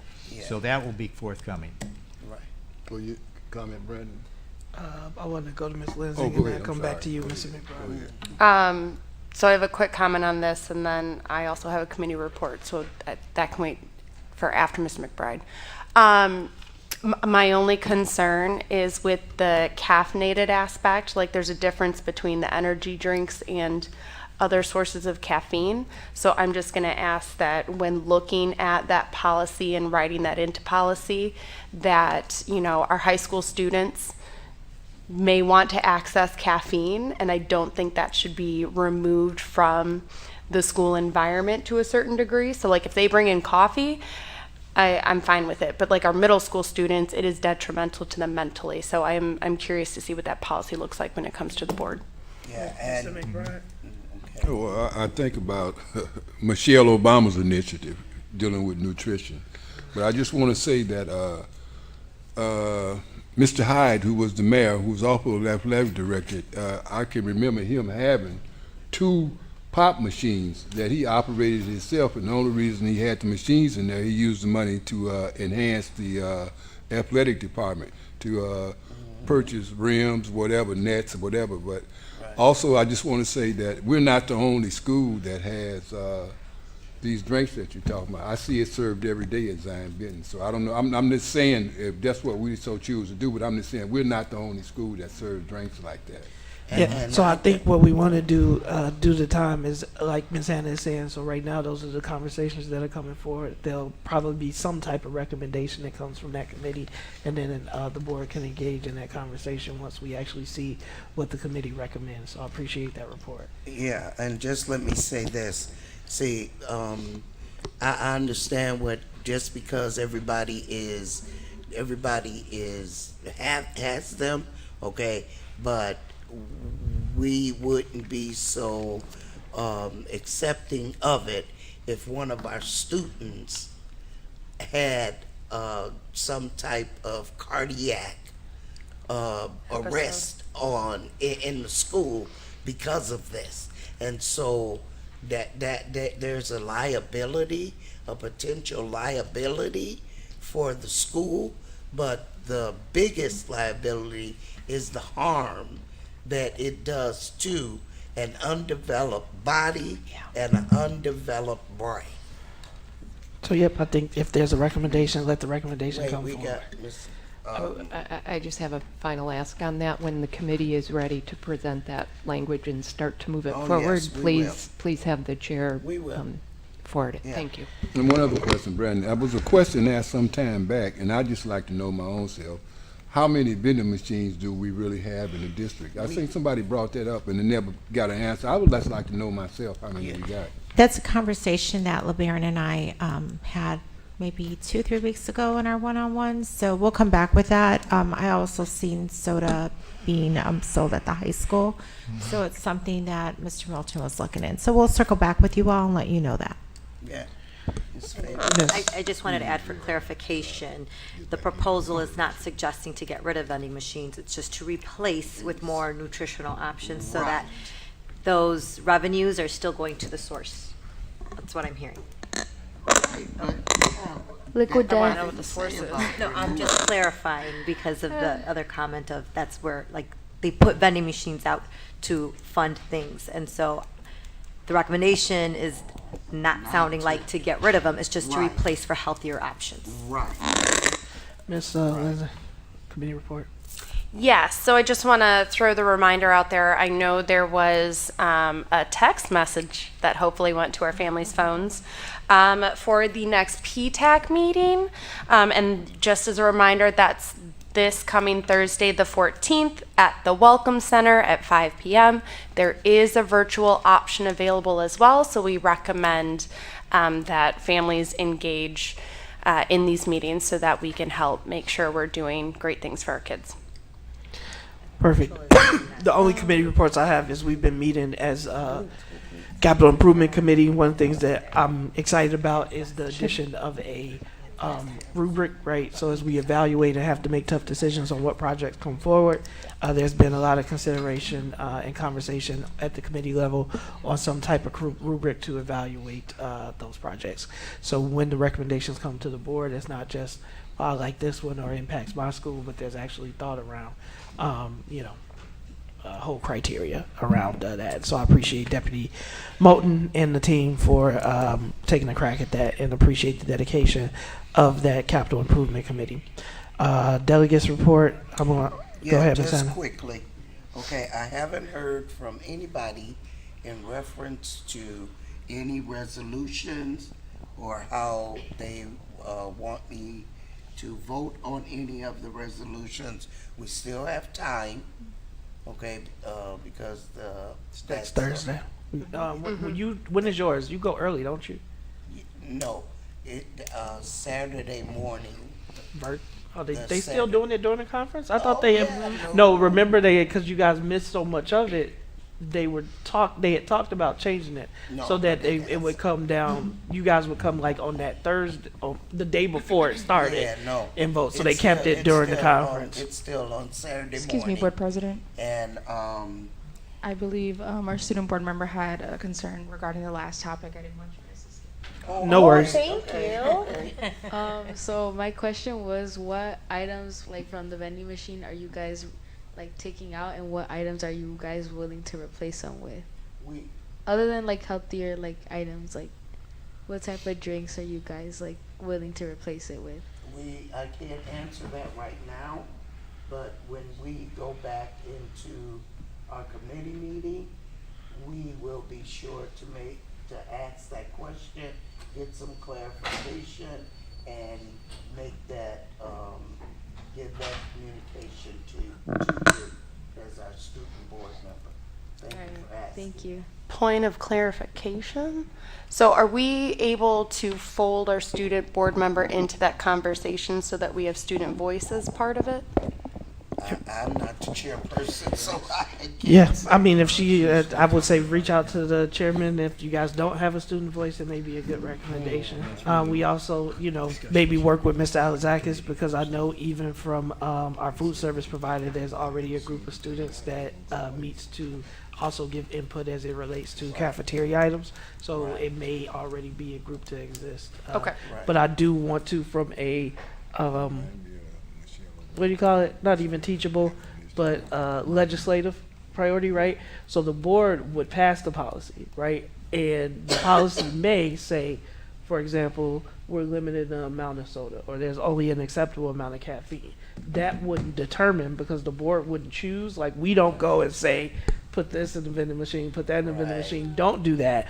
All we do is we pass the policy, and then they would have to determine what items fit into that policy. So it was a great question that you asked as far as what, and we can get clarification on that. But as a legislative body, we talk about the why and the how. Well, the why and the what, not the how, right? So, but that was a great question, and we can. Now, let me finish. Go ahead, Ms. Adams. Okay, delegates, and so hopefully all board members received their November, December journal. There is an excellent article in here taking up the threads of governance. And it is an excellent article that that I would encourage all of us to read and to take up the threads of governance. Yep. Okay. All right. So, for your report is there for information. I did want to say, to be fully transparent, I wanted to commend the legal department. So just have the question of, seems like we are able to get through FOIAs quicker these days, and so I just question was that because we're not getting as many, and the feedback, which is also helpful to the community, is that they are targeted, right? So when we're not asking for voluminous amounts of information, but specific things, we can turn that around very, very quickly. And so kudos for the legal team of making that a priority, but also thank you to the community, because our goal is to make sure you get the information that you need in a timely fashion. And if we can work together to do so and facilitate that, it makes it better for both parties. New business, affirmative litigation on engagement of counsel insulin charges.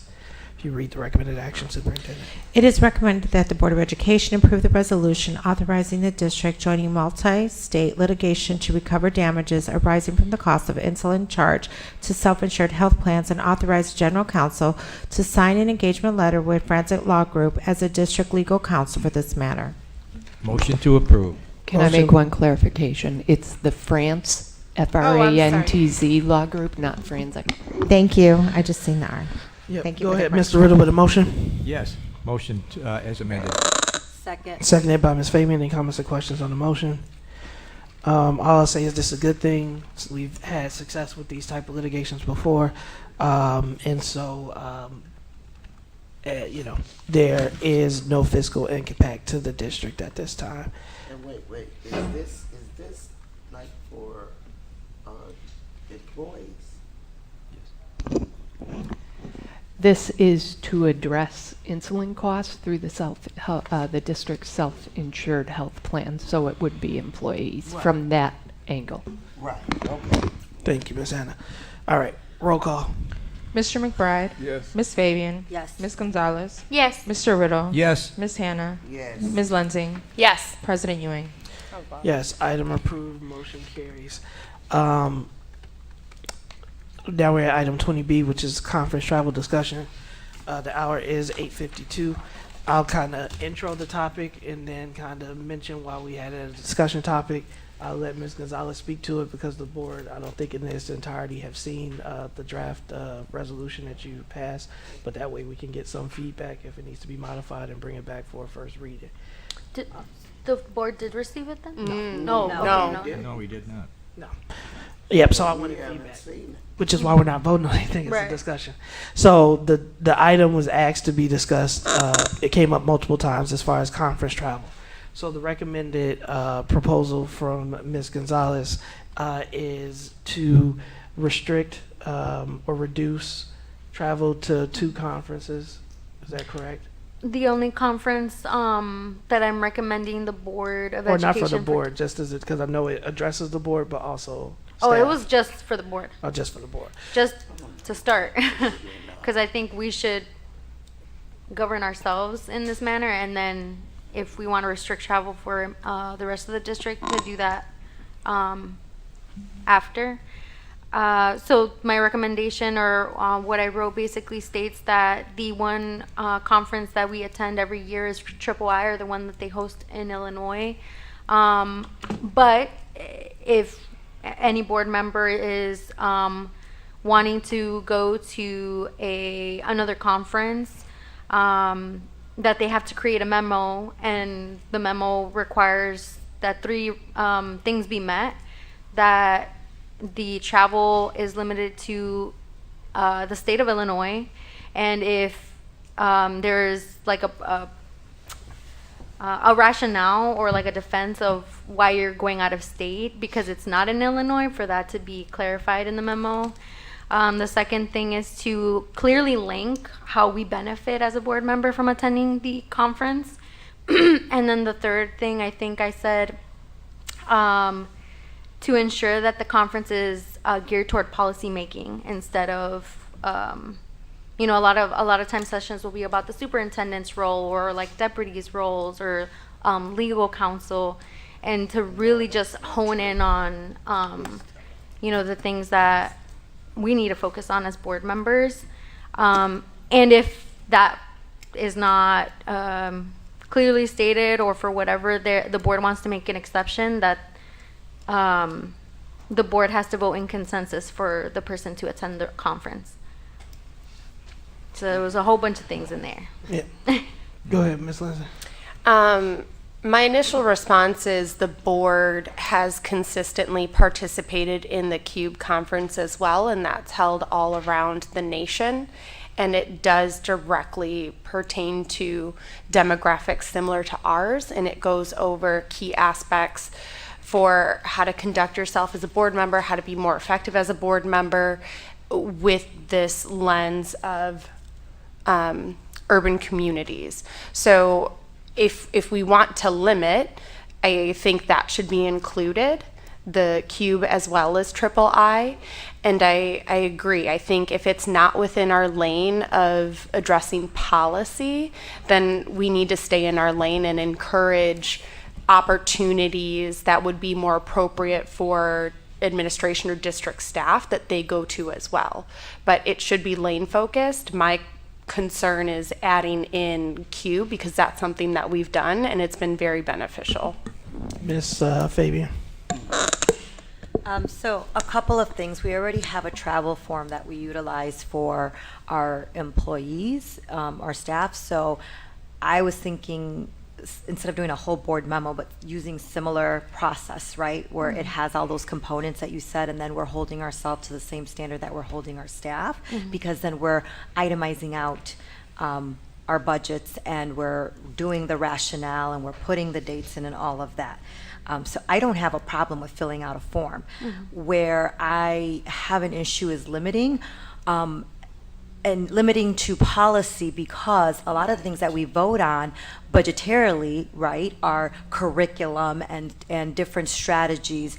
And for us to make informed decisions, I think we need to have that data behind, what is the nation doing, or what is the state doing, and what does the research show, and how have other, like for example in Cube, how have other urban areas with similar demographics benefited from those particular strategies or curriculums, et cetera. So for me, in order to make an educated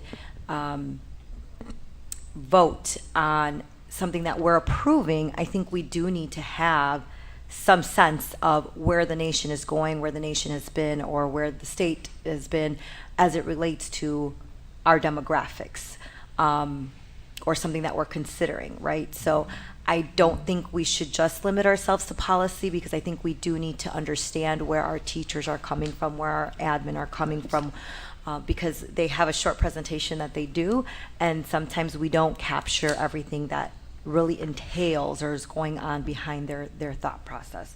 So that's my only concern, is limiting language. Go ahead, Ms. Hannah. Okay. First and foremost, board members are encouraged to attend conferences. When we do the conferences that we attend, they are specifically for board members. The administration and all the others that you cited, those are, they may be sprinkled into the like the different breakout sessions for the superintendent or the administration. But the when it says school board conference, those are conferences specifically for Board of Education professional development. And we are encouraged to attend those conferences, regardless of whether they're in Illinois or not. It is networking. It is, as Miss Fabian and Miss Lindsay were talking about, what's going on in other school districts across the country, things that we can bring back. Just like we went to Las Vegas, and we were with all board members across the country, and we brought back stuff that we're going to pass on into the district to help. So if it is simply about the travel or the I'm not real sure, but to restrict the Board of Education for professional development, then it will set a precedent, and that precedent will be that the administration is going to be limited to. Yeah, so that's why okay, but I can give context too to why I spent the time to write it. And I think that it goes back to conversations that had been had in the past at several board meetings, right? We hear this concern about spending. We hear this concern about, people go to conferences and they don't take anything away from it. But you guys are listing benefits, right? And I saw the benefit. I think professional development is very important. But I think what we're seeing is that we don't have the same message when our constituents are saying, well, why all this travel? Why all this travel? Why all this travel? When my teachers are right in front of me and I know that they're going to Tokyo, they're going to Texas, they're going wherever, I don't really care. They are gaining something, right, and bringing it back to the district. And I don't have to see the presentation. I can go into the classroom and observe the skills. But the narrative we have in the community is different, right? So if anything, this could be a thought experiment, right? And people can take, I can share it, or the superintendent and the board president can share what I wrote. But I think we have to be very critical of ourselves. And also just, me personally, like I absolutely find professional development to be of use. I think we should increase it. But if it's going to come at the cost of maybe not having a coherent message and a narrative around why it's important and what the pillars of this professional development are, then I think we do ourselves a disservice, right? Because I don't even want to criticize our staff for going on these conferences when as board members we're not taking the same considerations. And they fill out the forms. So, no, we don't. But I will go to Mr. Riddle, and then Ms. Lizzie, did you still have it? And then I'll give my final thought as we move forward, because we don't need to determine this evening. Just wanted to introduce the topic. Okay. So time is getting late, so I don't want to spend a lot of time on discussing this today, but I do agree with what Ms. Gonzalez is saying, that if the board wants to make an example, before we start considering cutting back our teachers and our professional staff from going, we should consider how we want to limit what we want to do. And I would suggest something like, not all board members need to go to an out-of-state conference every year. We might consider that as an option. We might say that, you can go once every other year, something like that. So you could consider that as a cost-saving feature. We would still be able to talk with board members that went, for instance, to the CUBE conference or to some other conference, but we would limit board members from going to, more than one. Everyone would be expected to go to III, but maybe this year we'd allow 2 or 3 of our board members to attend an out-of-state conference, or maybe, we would limit them to 2. If there was another conference besides the CUBE, we would limit the number of people that could go. So we could talk about that further. I'm just saying there's ways of doing that and being an example to the community and to save fiscal money and still get training for our board. Okay. Ms. Lindsay. So just a couple of points. So going to CUBE, if we're going to go with that approach, which I'm not a fan of removing or limiting access to CUBE, because when you first join a board, at least from my experience, it's like drinking from a fire hydrant or a fire hose. And so the first year is a huge learning curve. And the CUBE conferences, as well as III, are very informative, but I'm not able to attend every single session as they have them scheduled. There are multiple topics that would be of use and benefit to this district. I think one area that this board can improve on is coordinating with each other to say, I'm going to go to this session, you're going to that session, so that when we do go, we're hitting all of the sessions and we can come back. I think a component is a formalized way in which the board can present that information. Because Ms. Gonzalez, you had made a comment about not bringing the information back. Some of us don't bring the information back. I don't know what that's sourced in, because I've heard this board. The community. That has been a critique of us. And then critique, and that's one of the reasons why we presented today. Yeah, but so to me, I don't mind the presentation. I don't find it particularly useful. I find the professional development useful, but I think we take a lot of time in the meeting to do that, right? Like, you guys doing the presentation might be of benefit, right? But I think the relationships that we have and our time in the community can be spent sharing that, right? And I think that that's where the disconnect is that we're hypercritical of the times that we go and benefit from these conferences, and we expect everyone to share out, but we don't know how to time manage as well. And that's this tension right now, and why I presented the proposal to create a policy. Yeah, so I think Ms. Fabia. I just want to clarify the narrative because from what it sounded like from Mr. Riddle is that we're going to limit staff so that board can go. And I want to make sure that that's not what we're saying, No. right? We're not saying The- that. no. No, not limit staff, limit ourselves as an example, before we Right, even but consider I don't- staff. Right.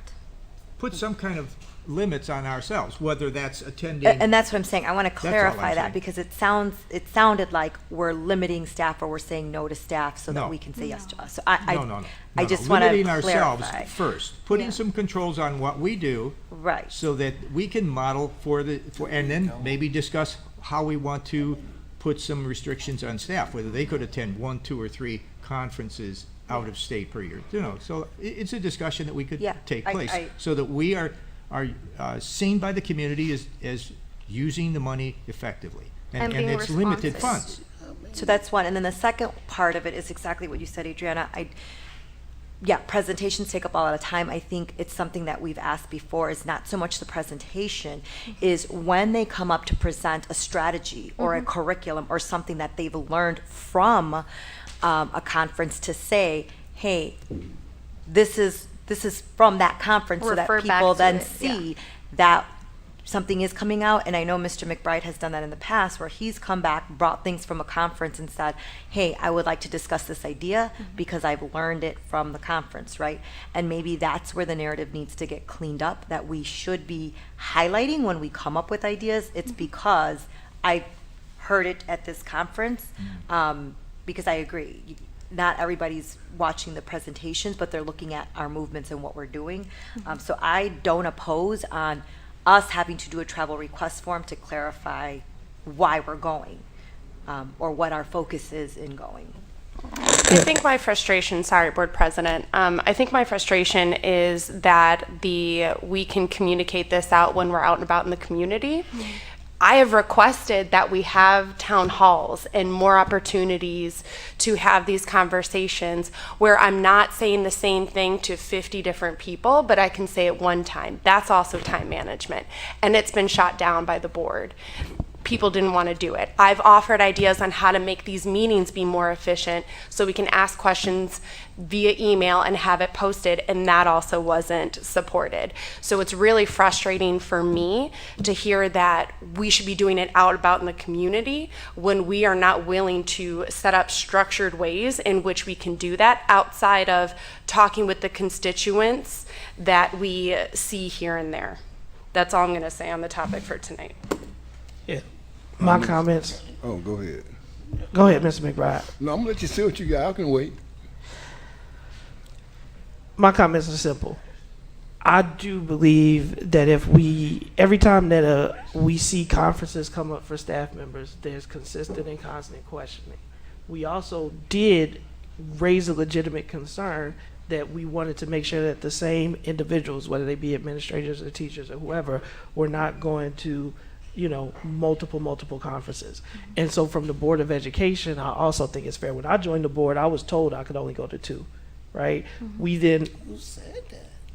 That was the rule when I got here, Ms. Hannah. There was never a rule. Well, there was. There was a rule. When I first came on, Dr. Batiste said 2 conferences, that's all. We go to III and one other one. That was the rule. That was understood. That's what Do you remember it? I'm telling you my experience. That is what was told to me when I joined the board. They didn't tell Oh, you extended a it. bunch of people. What do you mean? The rule. Yeah. Oh, okay. So But that's why then. Yeah, but that's what I'm saying is when I got on the board, and so I don't want to argue that point.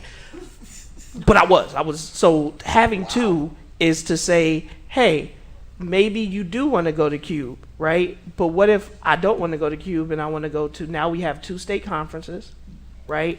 We have 2 different organizations. So there's a Cube, but there's also Cosmo has one, Nipsey. right? Nipsey. So all I think is restricting it to 2, and I don't, if it's III and 2 more, I don't think that's an issue. If it's in-state, out-of-state, I don't think that's an issue. But I do think it takes it away, and it does require us to be strategic about what it is that we're choosing, and it allows us to have to defend it. So maybe I do want to go to CUBE this year, but that may mean that I miss out on the National State Conference. Maybe I want to go to the National State Conference, or that's the one that aligns with my schedule. So that would be my recommendation, and I would also extend that to the staff. I think that it is perfectly fair as we look to create more opportunities for additional people that we limit the amount of conferences while saying we support PD. We also support being fiscally responsible. And so to have those two things to limit is not saying you can't go. It's not saying that you don't believe in PD. It is saying that we're doing both. So I think I'll let Mr. McBride get the final say on this one. But I think Ms. Gonzalez has written the at least the resolution. So we'll circulate that to the board so that we can come back and have an informed. Yeah, well, what I'm hearing is tit for tat here. And that's what I'm hearing. And so, again, I'm not even looking at tit for tat because, number one, I'm sitting here on this board, and I think I've been sitting on this board 16 years. This is something I never heard of. Not only that, not this district, every other district, where the decision is made by the board, not a policy. And again, then there was a policy. I think there was a dollar amount I think came up that we had to spend, if I'm not mistaken. Am I correct? I done seen this thing go tipsy-turvy. I done seen this thing go tipsy-turvy 1,000 different ways. I'd have to double check. I do think at one point there was a limit on the number of conferences, then it shifted to $1, and the current one is that there is a proposal for board travel amount in the budget as a whole. Yeah. So there's been a lot of dialogue about this in the past. Yeah. So I'd like to finish if you don't mind. Yeah. Well, I was just going to say, Mr. McBride, I also took, well, I didn't say specifically two, but I looked at other boards, and some of the boards did say you can only go to one, you can only go to two, or you can only spend a certain amount. I didn't put that necessarily in the resolution, but I was looking at other boards and what they had for themselves as well. Well, I just want to speak for District 60. No, yeah, you can. Okay. Well, anyway, I was about to say that over the time that I've been on the board, I'm sitting here. In order for me to learn, I'm not going to stagnate myself because of the fact of the few dollars amount that I'm talking about going to. If I go to 3 conferences a year, I'm looking at the dollar amount, and then I say to myself, it costs $3,000 just to get on the board, just to get here, and not get paid for anything. It costs that much just to run up for the board. $3,000 for an individual to get on this board. That's just been my knowledge of watching what it takes to win an election, just to sit here just for free.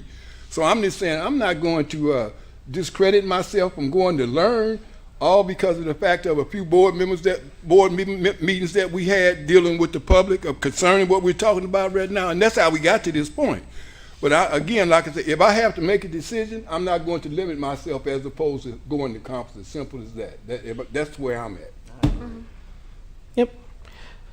So we bring back the policy, or not a policy, it's a resolution, and we will have further discussion. We have 3 expulsion hearings. I'll take them one at a time. Item 21A, expulsion proceedings of student number 439. If we want to read that one. 439. Do we have to read the recommended action before? Okay. Or you want to? Yeah. It is recommended that the Board of Education adopt the resolution as read. So whereas following a building level investigation, student XXX439 was determined to have possessed a weapon while at school, which under the school code requires a mandatory referral for expulsion for a period of at least 1 year, unless modified by the superintendent, whose decision may be modified by the board. 105 ILCS 5/10-22.6 parentheses D parentheses 2. Whereas the Board of Education of Waukegan Community Unit School District number 60 did receive and consider the principal's recommendation and the superintendent's agreement to modify the mandatory expulsion period for student XXX439 and the reasons therefore.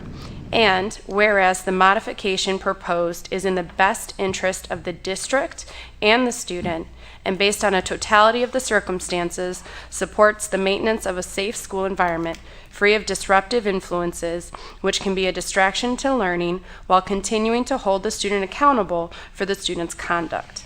Now, therefore, it is hereby resolved that 1. The whereas clauses are adopted herein by reference as findings of the board. 2.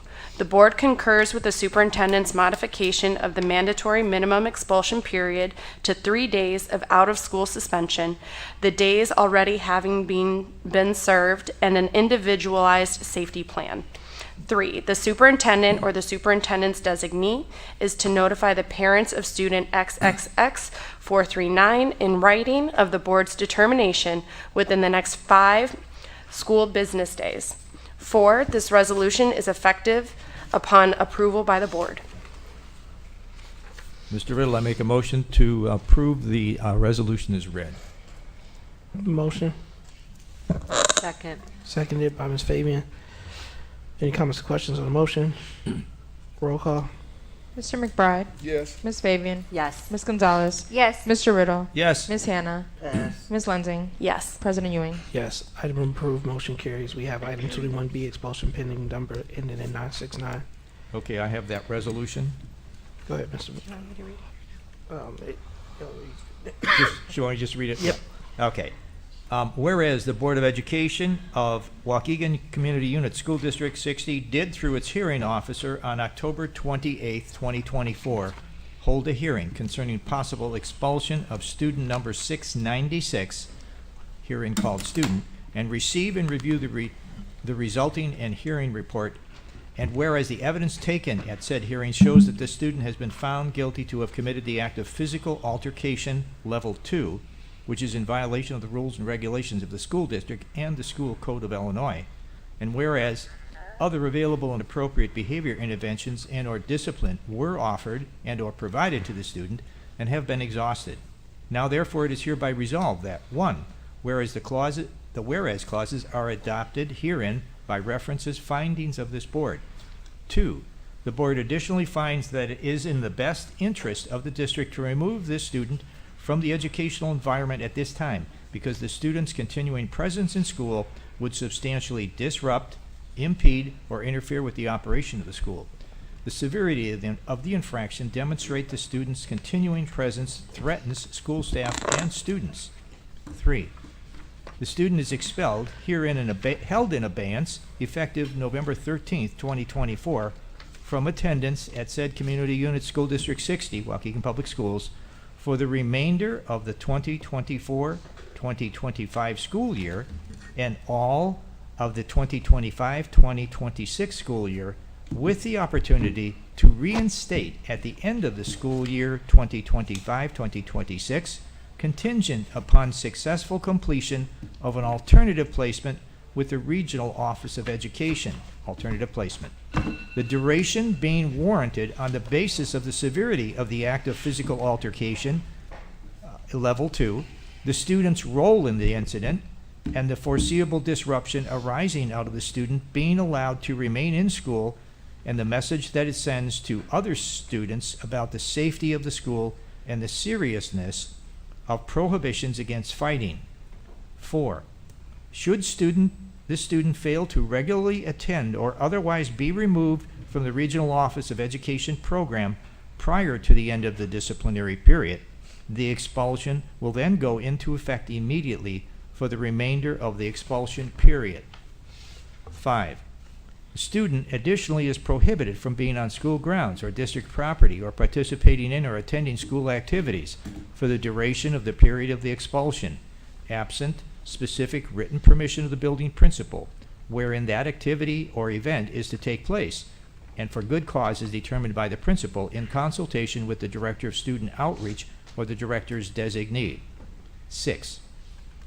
The expulsion will be stayed to permit the assignment of the student to attend an alternative placement with attendance, academic, and behavioral conditions, which will include counseling services associated with conflict resolution, skill development, as recommended by the administration, provided the student is accepted by the alternative placement. The board will reconsider the length of the expulsion at the end of the 2024-2025 school year if the student has demonstrated reasonable progress in an alternative placement. And I make a motion to approve the resolution as read. Second. We got a motion and a second. Motion by Ms. Gonzalez, seconded by Ms. Lindsay. Any comments or questions on the motion? Roll call. Mr. McBride? Yes. Ms. Fabian? Yes. Ms. Gonzalez? Yes. Mr. Riddle? Yes. Ms. Hannah? Yes. Ms. Lensing? Yes. President Ewing? Yes, item approved, motion carries. We got item 21C, expulsion proceeding for student number ending 141. So just for clarity, I have that resolution, and it's going to be very similar to what Mr. Riddle just said, but it's a different student. Whereas the Board of Education of Waukegan Community Unit School District number 60 did, through its hearing officer on October 28, 2024, hold a hearing concerning possible expulsion of student number 141, herein after referred to student, and receive and review the resulting hearing report.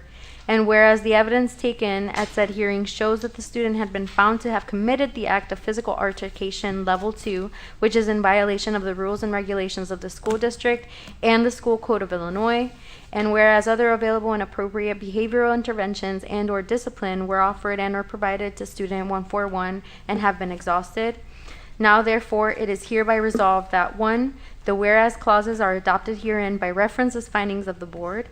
2, the board additionally finds that it is in the best interest of the district to remove student from the educational environment at this time because the student's continuing presence in school would substantially disrupt, impede, or interfere with the operation of the school. The severity of the infraction demonstrates that the student's continued presence threatens school staff and students. 3, student is expelled, held in abeyance, effective November 13th, 2024, from attendance at said community unit school district number 60, Waukegan Public Schools, for the remainder of the 2024-2025 school year and all of the 2025-2026 school year, with opportunity to reinstate at the end of the school year 2025-2026, contingent upon successful completion of an alternative placement in an approved non-district facility that can meet the student's special education needs. Alternative placement. The duration being warranted on the basis of the severity of the act of physical altercation level 2, the student's role in the incident, student's discipline history, and the foreseeable disruption arising out of student being allowed to remain in school, and the message that sends to other students about the safety of the school and seriousness of prohibitions against fighting. 4, should student fail to regularly attend or otherwise be removed from the assigned alternative program placement prior to the end of the disciplinary period, the expulsion will go into effect immediately for the remainder of the expulsion period, although student will be offered another alternative placement program for the remainder of the expulsion period, consistent with the district's obligation under the Individuals with Disabilities Education Act. 4, student additionally is prohibited from being on school grounds or district property or participating in or attending school activities for the duration of the period of expulsion, absent specific written permission of the building principal where the event or activity is to take place, for good cause as determined by the principal in consultation with the director of student outreach or his or her designee. 5, the expulsion will be stayed to permit the assignment of student to an alternative placement with attendance, academic, and behavioral conditions as recommended by the administration, which include counseling services associated with conflict resolution, skill development provided student is accepted by the alternative placement. The board will reconsider the length of expulsion at the end of the 2024-2025 school year if student has demonstrated reasonable progress in the alternative placement. Motion to approve the Second. resolution is read. Motion by Mr. Riddle, seconded by Ms. Lindsay. Any comments or questions on the motion? Roll call vote. Mr. McBride? Yes. Ms. Fabian? Yes. Ms. Gonzalez? Yes. Mr. Riddle? Yes. Ms. Hannah? Yes. Ms. Lensing? Yes. President Ewing? Yes, item approved, motion carries. We never make a decision to expel any students lightly, and so again, we will continue to work with all of our students. So board member time, Ms. Gonzalez. I wanted to echo what you just said and repeat what I had been saying to the community, but also students. I hate reading the incident reports that we get as board members, and I also hate reading about these kinds of conflicts that obviously endanger the students themselves and also our school community. So it is not an easy decision when we have to remove a student from our educational buildings, but we have to take care of everyone in the school. And, you know, to those students and obviously their families who are directly impacted by this decision, it's never too late to turn it around and find a different support group, find different coping mechanisms, and to just start being more reflective of the person that you want to be. And that's why, you know, the board had decided to revisit the disciplinary periods if the student is showing progress. Ultimately, that's what we want to do, is see the student succeed. And that's pretty much it. Thank you, Ms. Gonzalez. Mr. Riddle? Yes, just want to say that I attended the play, The Never Ending Story, on Sunday at the Waukegan High School. It was the staff, the cast did an excellent job. Some of you have probably seen the movie or remember it from years back. It's a great story, and they did a super job. So kudos to the cast and the directors, and anybody that had anything to do with it. The stage was excellent. The play was phenomenal. So thank you so much. Mr. McBride? I just want to thank Ms. Hannah and Ms. Lindsay for exhibiting what we learned at CUBE. It was a whole, like they said, there was a lot of sessions. I attended the new arrivals, which I thought was important to me because we're dealing with that today in society, and we might as well take our boots off and get in gloves and get ready to deal, because it's happening, and it's trauma for kids that's coming in from all over the world, and they're coming to our district. So I attended that because I wanted to see some of the strategies and some of the support that they were giving to the students that was coming. But I also like to also echo that once again we talked about going to different conferences, and that's one of the reasons I thought it was important. I never would have learned that, and I had any concept as opposed to what we're dealing with newcomers if I had not went to that conference. So I didn't go to the same sessions that they did, but I had a chance to learn from the night what they learned. But I learned quite a bit in my own self with some of the sessions that I went through, and that was just one. But once again, I just want to say also dealing with the expulsions that we have, our students, they bring a lot of baggage to the district, and at the same time, and when that baggage occurs, we have to deal with it, and we have to deal with it if we want to once again keep our schools safe. And I want to say also too, when we do deal with it, there's intervention components that we use to help students with their behavior once they do make some bad decisions. So it works both ways. So we're not just tossing them out. Before we toss them out, we also take a look at what causes them to do what they may have took place in terms of whatever it may have been, whether it's been a knife, fighting, or whether it's been a weapon of any sort. But we look at the whole picture and decide to make a decision. So it's hard, but at the same time you have to do it, because if you don't, as a result of that, accountability, that word speaks just for itself, accountability. So we got to hold our students accountable. And when we do that, I think it's for their best interest as well as the district. So with that said that, I just want to echo again, thank you too for giving that presentation. I thought it was very informative and it needed, considering what has been taking place coming from the public dealing with the board. So I think it was perfect timing. Thank you. Ms. Hannah? Mike. I'm trying to see if I don't really have anything. I'm sorry I missed that never-ending play, but I got an unexpected story. The never-ending. A never-ending story. Yeah. Yeah, I got an unexpected invitation for out of town, because I had planned on going to the 2 o'clock, but I did not. So I'm sorry I missed that. Maybe they'll do an encore presentation. Other than that, the principals that were here this evening, those that made progress in their schools, It's commendable. Thank you to all of them for working hard through whatever adversities, whatever with, their issues. But other than that, thank you, Mr. McBride, for acknowledging that conferences are worth going to. Ms. Lindsay. So I have a couple of things, but I'll try to keep them brief. One thing I want to do is just hold a moment of silence for those that have been part of this district, whether you served as a board member, as administration, teachers or staff or students, or even part of the community. So if we can hold a moment of silence for those who have passed on.